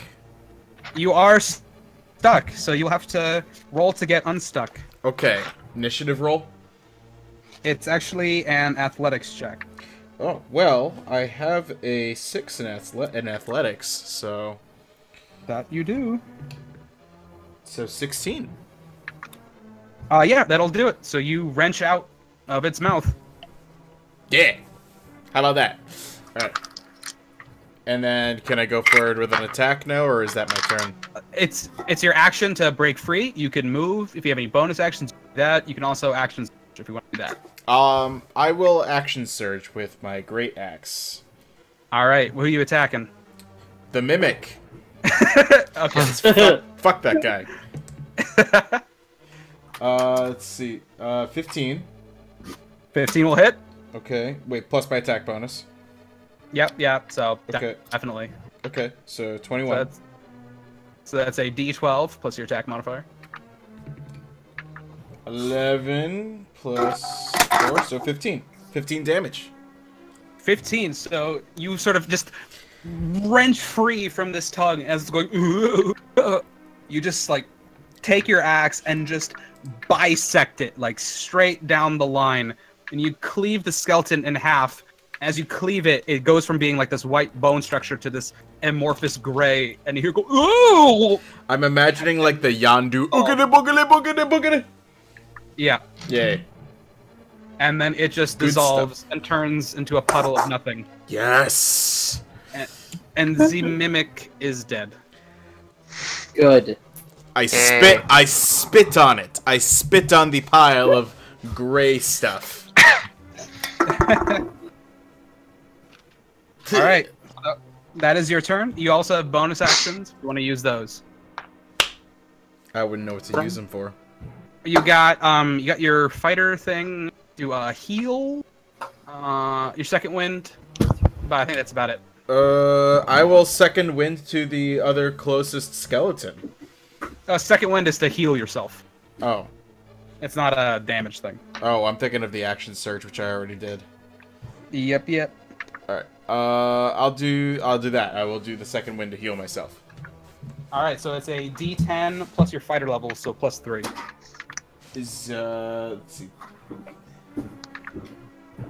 D10 is this little guy?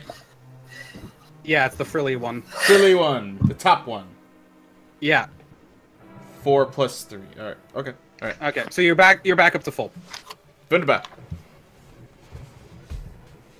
And that is your turn. Ori, it is now yours.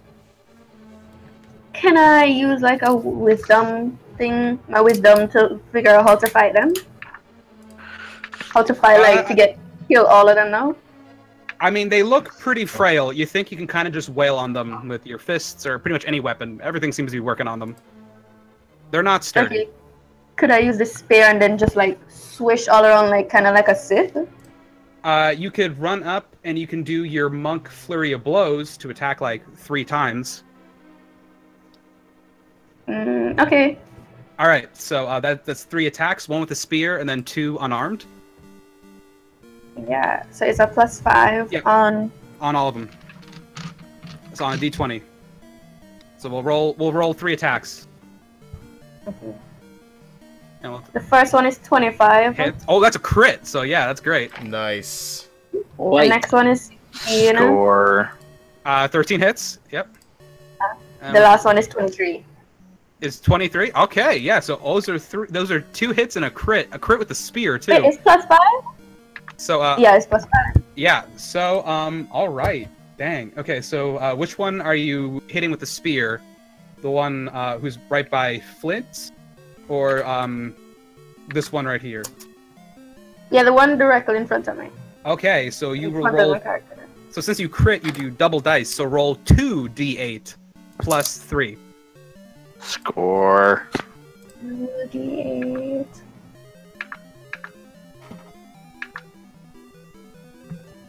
Plus 3. That's a 12. 12 total. Okay. You just Yeah, 12.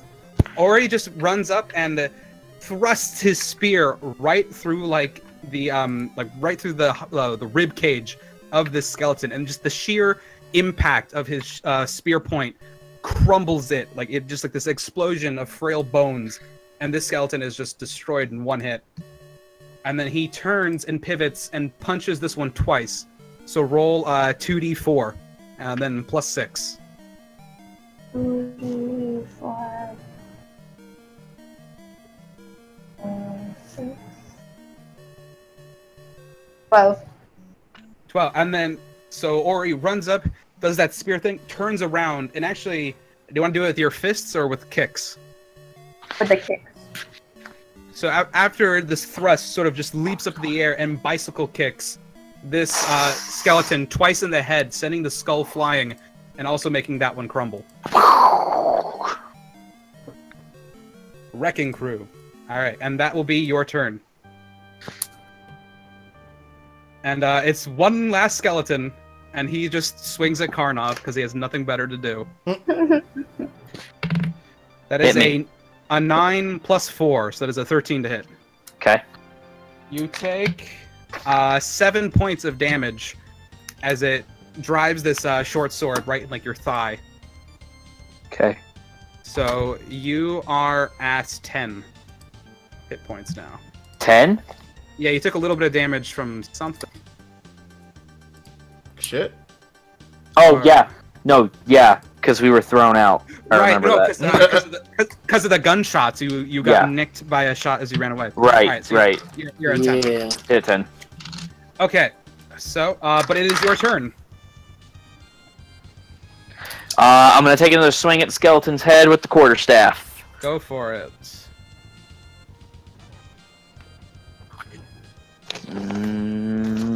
11. 11 will unfortunately miss. As you swing, 13 is the magic number for these guys. Ah, awesome. You swing your staff, and it sort of just catches it on its blade and sort of throws it off. Merritt, it is your turn. Alright, cool. So, what do we got left? I was away trying to get One skeleton. Alright, I'm gonna shoot another bolt at the dumb thing. Okay. So, that is a 16, is that hit? That hits. 13 is the magic number. Right here. So D6. And that is a plus- 6 on the D6. Perfect. So it's you shoot it like right in the femur, and its leg busts, and it's now standing on its last leg. But Alexandros, it is your turn. Okay. So I'm gonna shoot another crossbow arrow at, I think it's gonna be the bone guy on the far There's right. only one skeleton left. Oh, then that one. Bonehead! I will shoot it at the one enemy.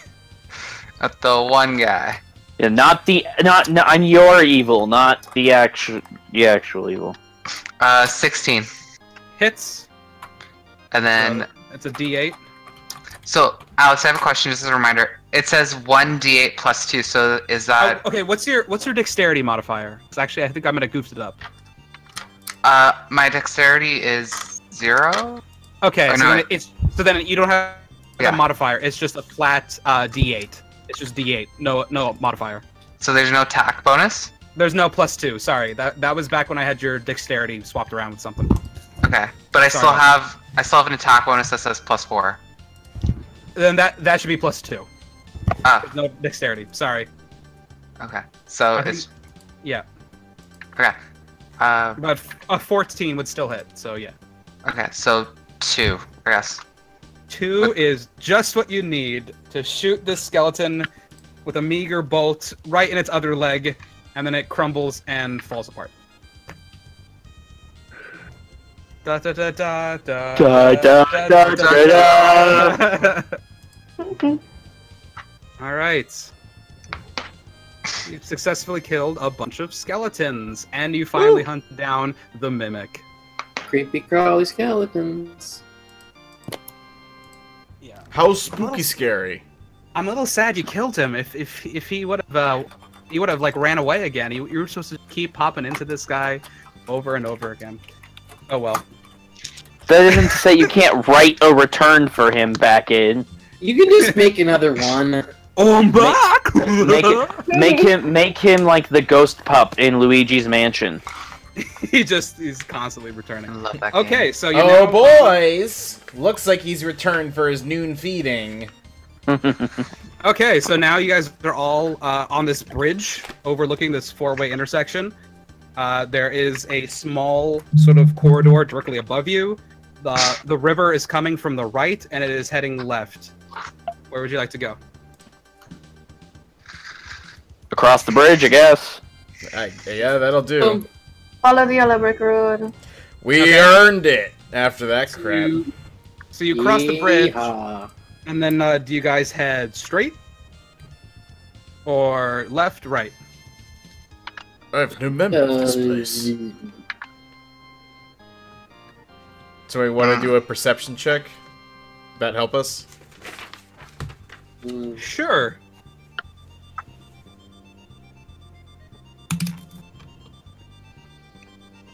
Okay, I'll do it. Okay, yeah, go for it. I rolled a 3.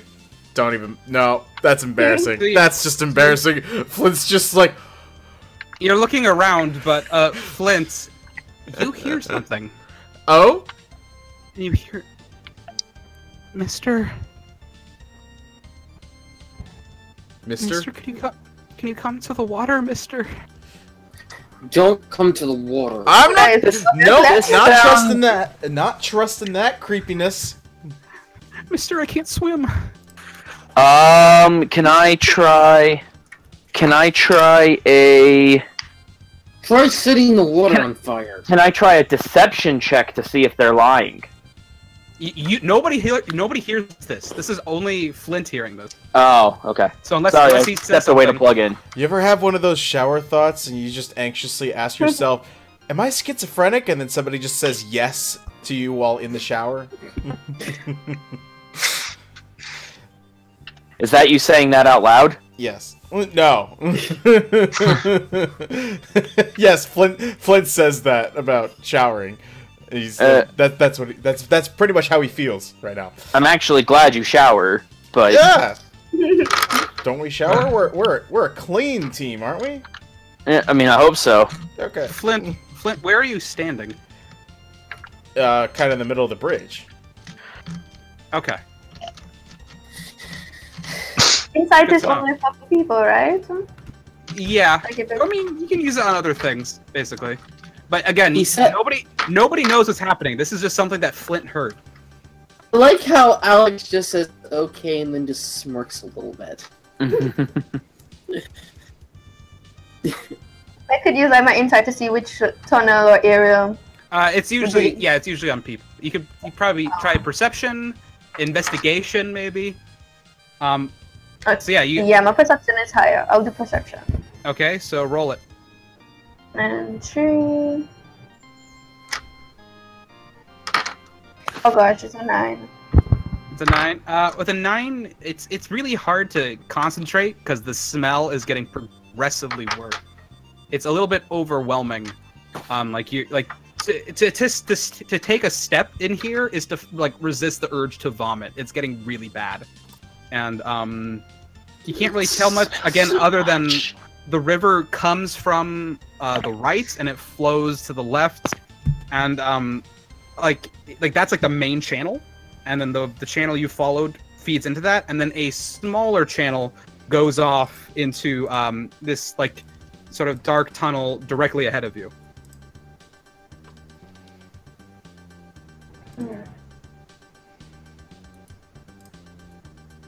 What are you guys doing?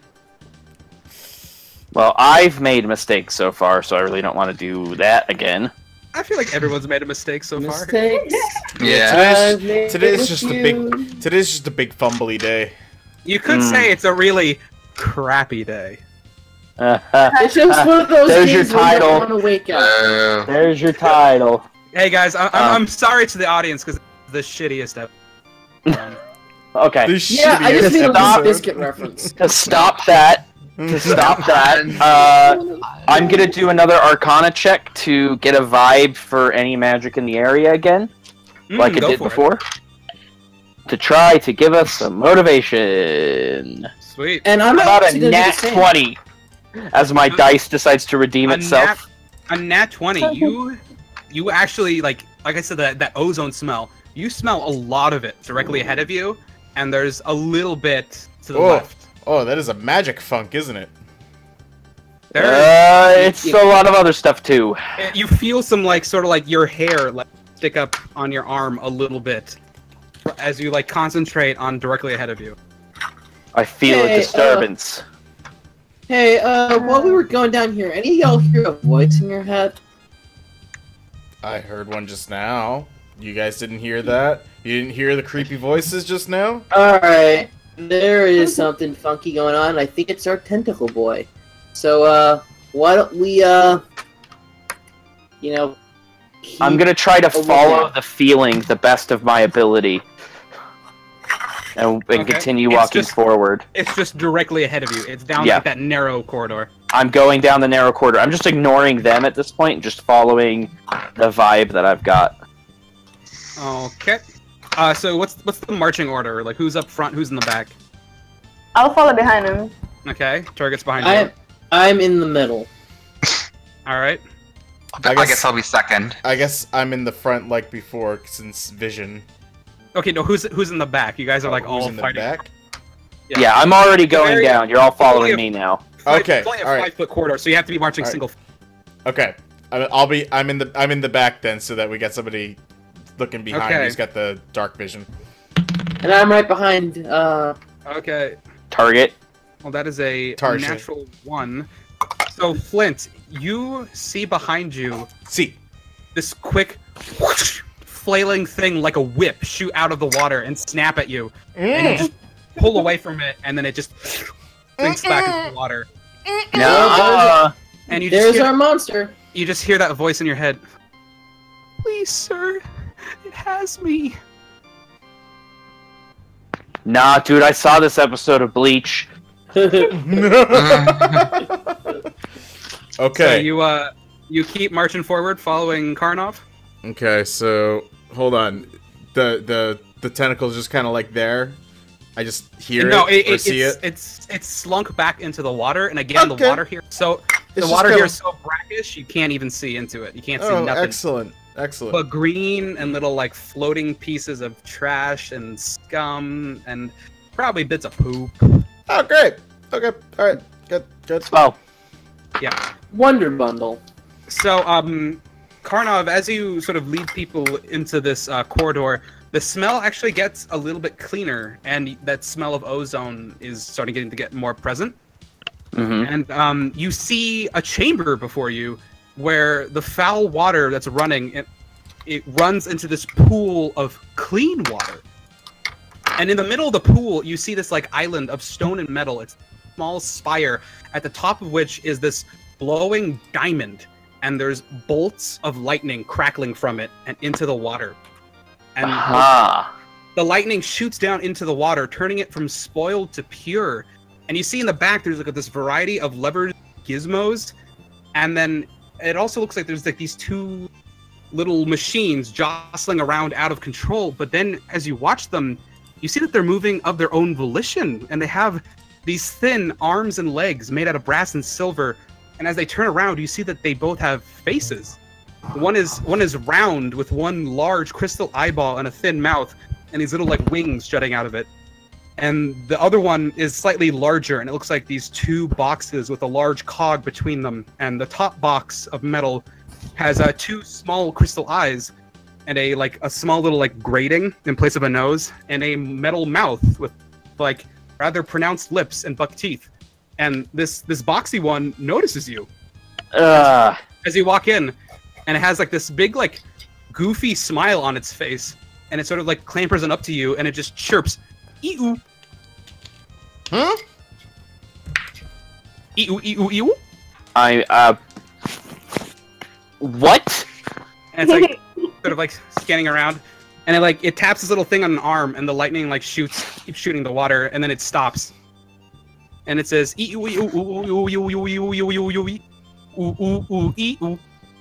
Are we already at Return of the Jedi? Bang, walla walla bing bang? Does anybody speak the language? What is the language? I can try. It actually, and then it walks up to you, Flint. Where the fuck are we?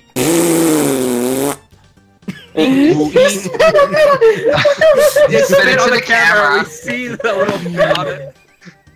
Did you spare your camera? Yes. Did I? Yes, he did. Oh, Yeah. did I really? It's like Yeah. a little. There you Yeah. go. All right, and it goes. Well done. Did that work? I think you're scaring it. I think it's now making the theremin noise from And it's sort of Boop good beep vibration. beep boop It, boop. it clambers over to the round one, and it goes ee-oo, ee-oo, and then the round one goes ooh-ee. Boop Oh, beep the boop beep disgusting boop. awesome. I don't know what to Did I make of check this. Who is proficient in Arcana? I am. Okay, if you are proficient in Arcana, you can roll it. If you're not proficient, you have no idea what these things are. Boop beep beep boop boop. Nat 20. Nat 20! Wow. Perfect. Perfect. I can talk about these things because I love them. You know, all of a sudden, it hits you, Karnov. This most obscure thing you read in a book about other planar entities. You've heard about these things, and you've never seen them, but they're right here. They are Modrons. They are Wow.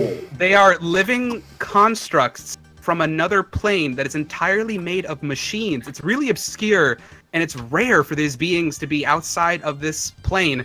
But there's two of them right here, and you know that with a nat 20, you know that their language is hard to decipher because it's a form of binary, and they only speak in two syllables, and they string them together rapidly to make their words. And you know that the E stands for 1 and U stands for 0. Can I check to see what the what geometric shapes they are? One is a square and one is round. Yeah, I'll just show you pictures. Oh wow! They're the test dummies from Portal. I actually know what these are. Wow. These are a throwback character from like from the original Advanced Dungeons and Dragons. Yeah. The one This that's is like talking to some you is this one, Lovecraftian. the kind of like metal SpongeBob looking. This is And like then the some one in the back Lovecraftian is shit. This little round guy. Oh my god. Lovecraftian early 80s D&D characters either or. So that little box guy and that little round guy are working down here in the sewer. Wow. Oh my gosh. They I love must be. it. I'm actually pretty excited. Modrons, holy cow. Oh man, I don't even know where to go with this. You know, actually, with a nat 20, I will just give you, 3 words in their language. You know that EU means hello. You know that E means yes, and U means no. By themselves. I can work with that. And Ryan left. Okay. At 9 o'clock on the dot. You were. See you guys. I had a bit of a delay on you guys. I had to refresh. I guess I will say, hello. EU. Yeah. That's all I've got, guys. That's I could say yes. You know how to call a taxi in their language. You know how to tell them how to No. use the bathroom. Any other common phrases? And the round one just kind of goes back to like working with various little gears. Well, we can tell at least they're not a threat, so... And then the square one taps something on its shoulder, and you see the diamond again light up, and lightning starts shooting on the water, and he's like staring at it really intently. And he turns back to you, Karnov, and he goes,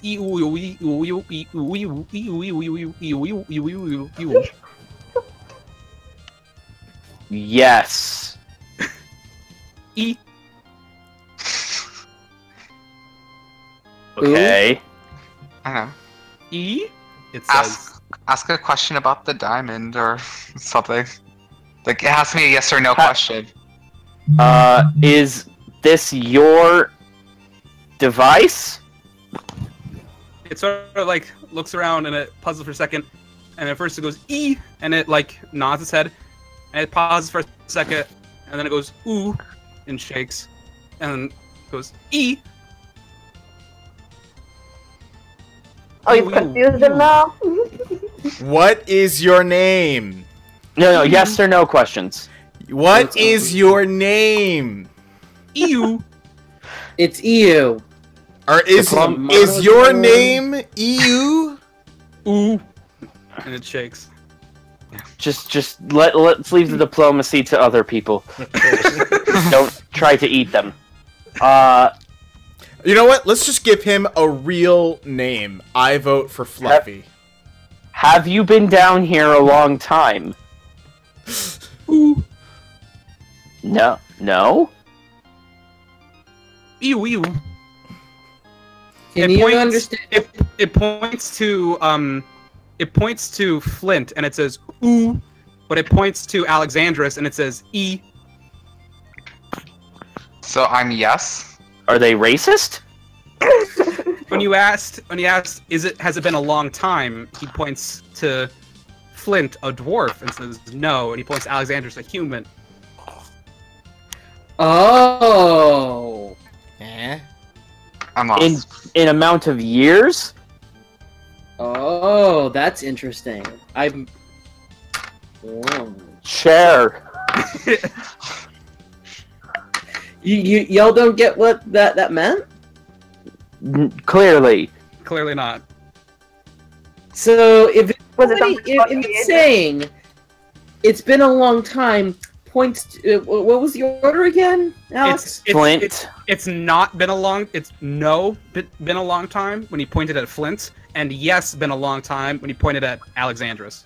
Uh-huh.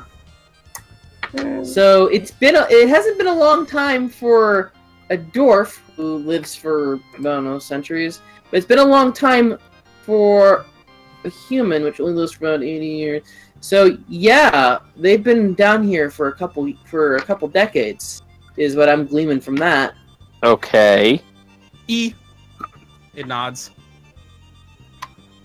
And you've only... have you only been in this room? Ooh. It shakes. And I want to ask him if he knows about Have you any other seen- creatures down here. Have you seen a staff? It thinks for a second. Is it up there? Like, are you pointing back like where you came from? No, back. I'm pointing at its little diamond machine thing. Oh, it shakes. Oh, good, thank God. Does it have something on it that is like this? And I make a hand signal like a spider. Mm-hmm. Can you show us where? It points to the right, which would have been like the left direction for you guys to go. All right. What was Ori? What was your question? Oh wait. Oh, other creatures. If there any other creatures down here. And it goes. It kind of like whirs for a second. Like it looks kind of like scared. And it goes Is there a creature down that way? Are you scared of it? Would you like us to take care of it?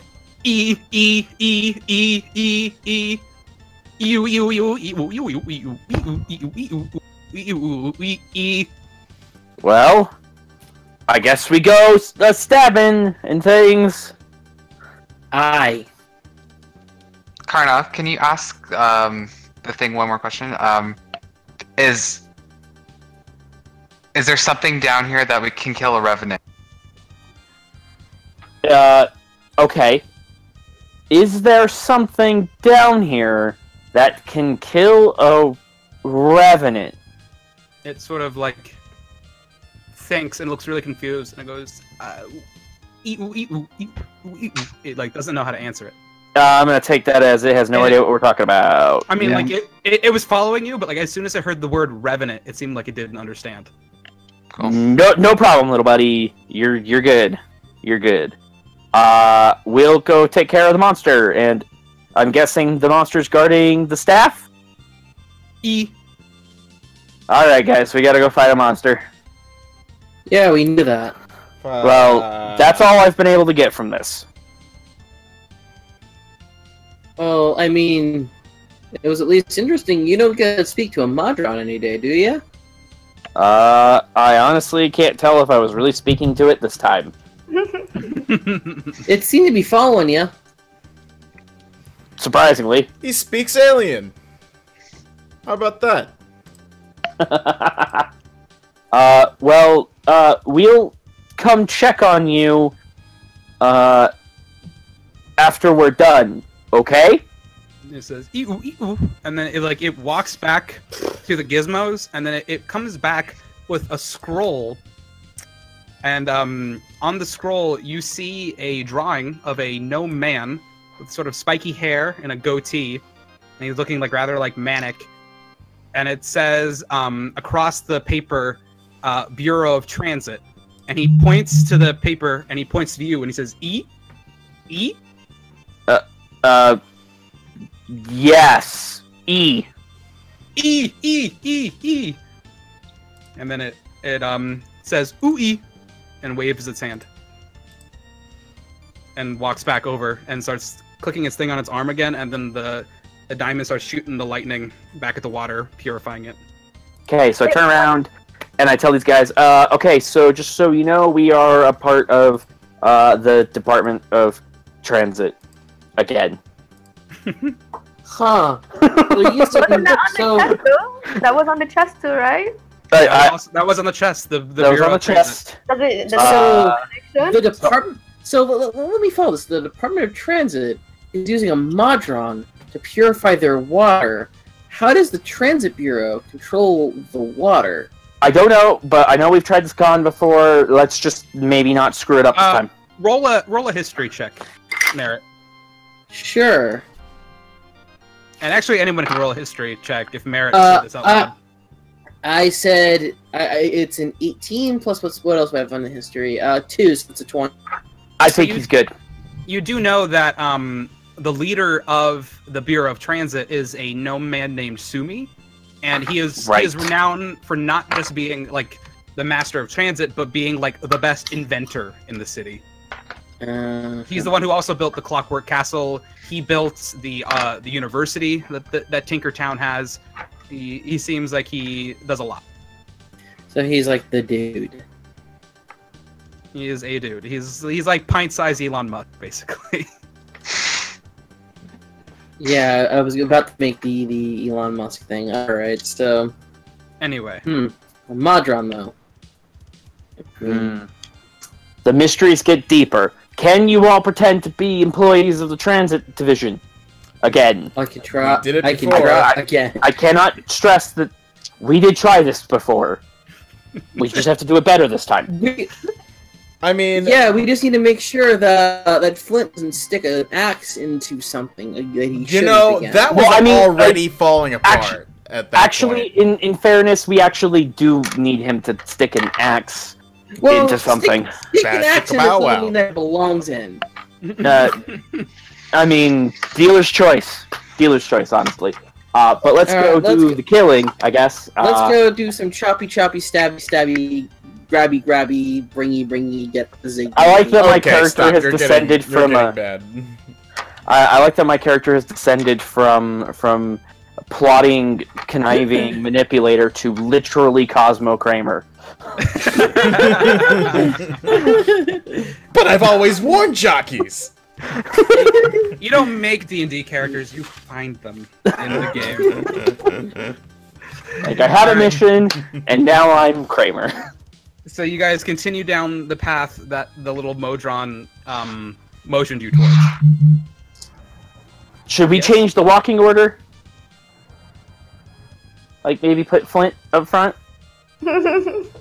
And Whatever works. Let's do that. Okay. So just so you guys be clear, you guys have been actually like mowing through this pretty good, which is great. But I'm gonna say like your travel time plus like finding the grading and all the thing going on here, you guys have taken about 2 hours and you have about 14 left. Oh, good. Good. Let's wrap this up. You guys are being pretty up and breezy with it. Cool. Swing.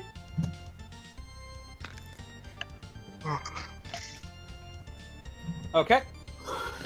So, you guys continue down the path, and this particular river channel is by far the filthiest. Like, it's gotten progressively filthier and filthier as you've gotten down, and now you can't see anything in this water. It's closer to like gray than it is green. It's awful. And as you follow this corridor for about like 10 minutes, following the river, you see that it hugs another bend, and then there are 3 more sort of like offshoots. Actually, no, there's one offshoot of the river that's really small.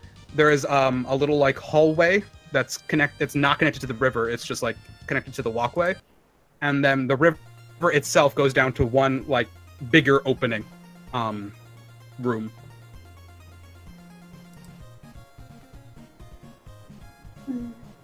I'm guessing the bigger room. Just throwing it out there. Yeah, I guess so. It's supposed to be a big monster. Yeah. Let's go to the big room and see if we can find a big monster squeezed in it. Okay. So, Ori, as you're following the river, you hear a child's voice in your head. It says, "Thank you. You guys will find me any minute now. Thank you. You seem like a nice one." That is definitely a grand fisher. Mr. Dragon Man, do you think you can swim? Is there a way to answer him back? I mean, you can start saying stuff, yeah. Because then I'll just seem crazy to the rest of the group now. Because they can't. Yeah, no one else hears this. This is just you. You hear a little child's voice say, Mr. Dragon Man, can you swim? I need help. This is the same guy who was in the water. You walk up to... The same voice. You do what to the water? No, I said this is the same voice that was in the water. Oh, that was. You tell the party. You tell the party that. I'm sorry. What voice? Oh, do you mean the crying one? No. Yeah. Yes, I'm hearing voices, and I'm not going crazy. Yeah, no. Whatever's in that water is playing tricks on us. Let's keep moving, unless that's what it wants us to do. It's telling me that we're getting closer and that we're gonna help it. Well, help. If you mean help it, you mean kill it. Then yeah. Well, I don't know. This is a bad place. And not just because of all the shit. Yeah, I want to be out of here as soon as possible. Okay. Yeah, remember you got your clicking time, and you also got to manage your health. Sending further down. Okay, so you guys just keep marching forward. Again, there's a sort of 3 areas you can go into. There's one that's sort of an offshoot where the river sort of... It looks like there's more water that's flowing into the river from this other little outlet. There's one outlet that doesn't have a river. It's just sort of like a hallway built into the wall. And then there is a bigger one where the river ends. I still think the bigger one. Okay. Nobody gonna argue with me? Cool. No. I'll just follow me. You're just heading straight there. All right. So, as you follow the river into the bigger room, you enter what is a massive room, about like I think it's like 100. I think what did I have written down here? Like 100 feet by 60 feet, and the smell here is indescribably bad. You couldn't imagine the smell getting any worse than it was, and yet here to breathe in here is to immediately fight the urge just to like puke all your guts out. And the channel flows into this wide and deep pool where tons of scum and sludge of various filths float like small islands in it. You see across this wide pool, there's these 2 like metal grating bridges that lie over the water and connect both sides. But also in this room, on the walkways, and then on some of the and then particularly in huge piles all throughout the room, there's like these huge piles of filth. There's like scum and garbage sort of compacted together. Some of these piles like ranging anywhere from 10 to 5 feet high and blocking off certain areas of the walkway. The largest of them is this massive pile of garbage in the back left corner of the room. And this one, it nearly touches the ceiling as it's like 20 feet high. And in it, you can see various like sort of odds and ends sparkling amongst the filth, like encased in this just awful like brown sludge of everything coalescing together. But most notably, you see that there is like Alexander. You see that there is a golden container bearing a single unblemished scroll of paper. And then, of course, all of your eyes are drawn to the top of this pile, where you see a long oak staff topped with a large wooden spider sticking into it as if it were a flag. And yep, then, that's our thing. And then you look, and you see the water begin to bubble. And then the water ripples, and foam sort of comes out of this emergence in the back of the room. And you see 3 tentacles pop out first.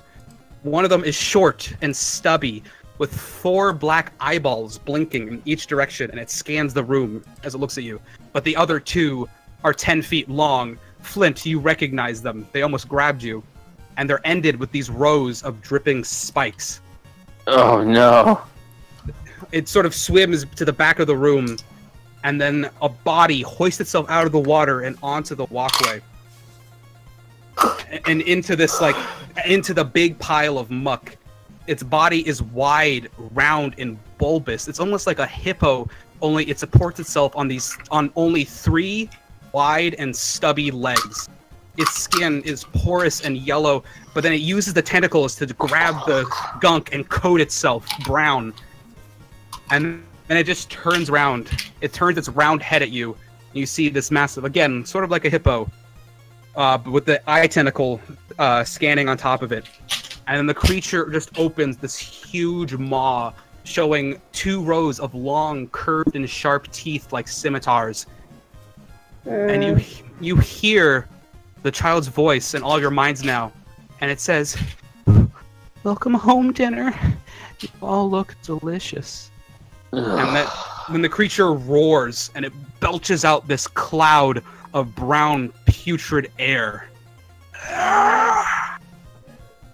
And we'll pick this up next time on the dungeon, folks. Hey.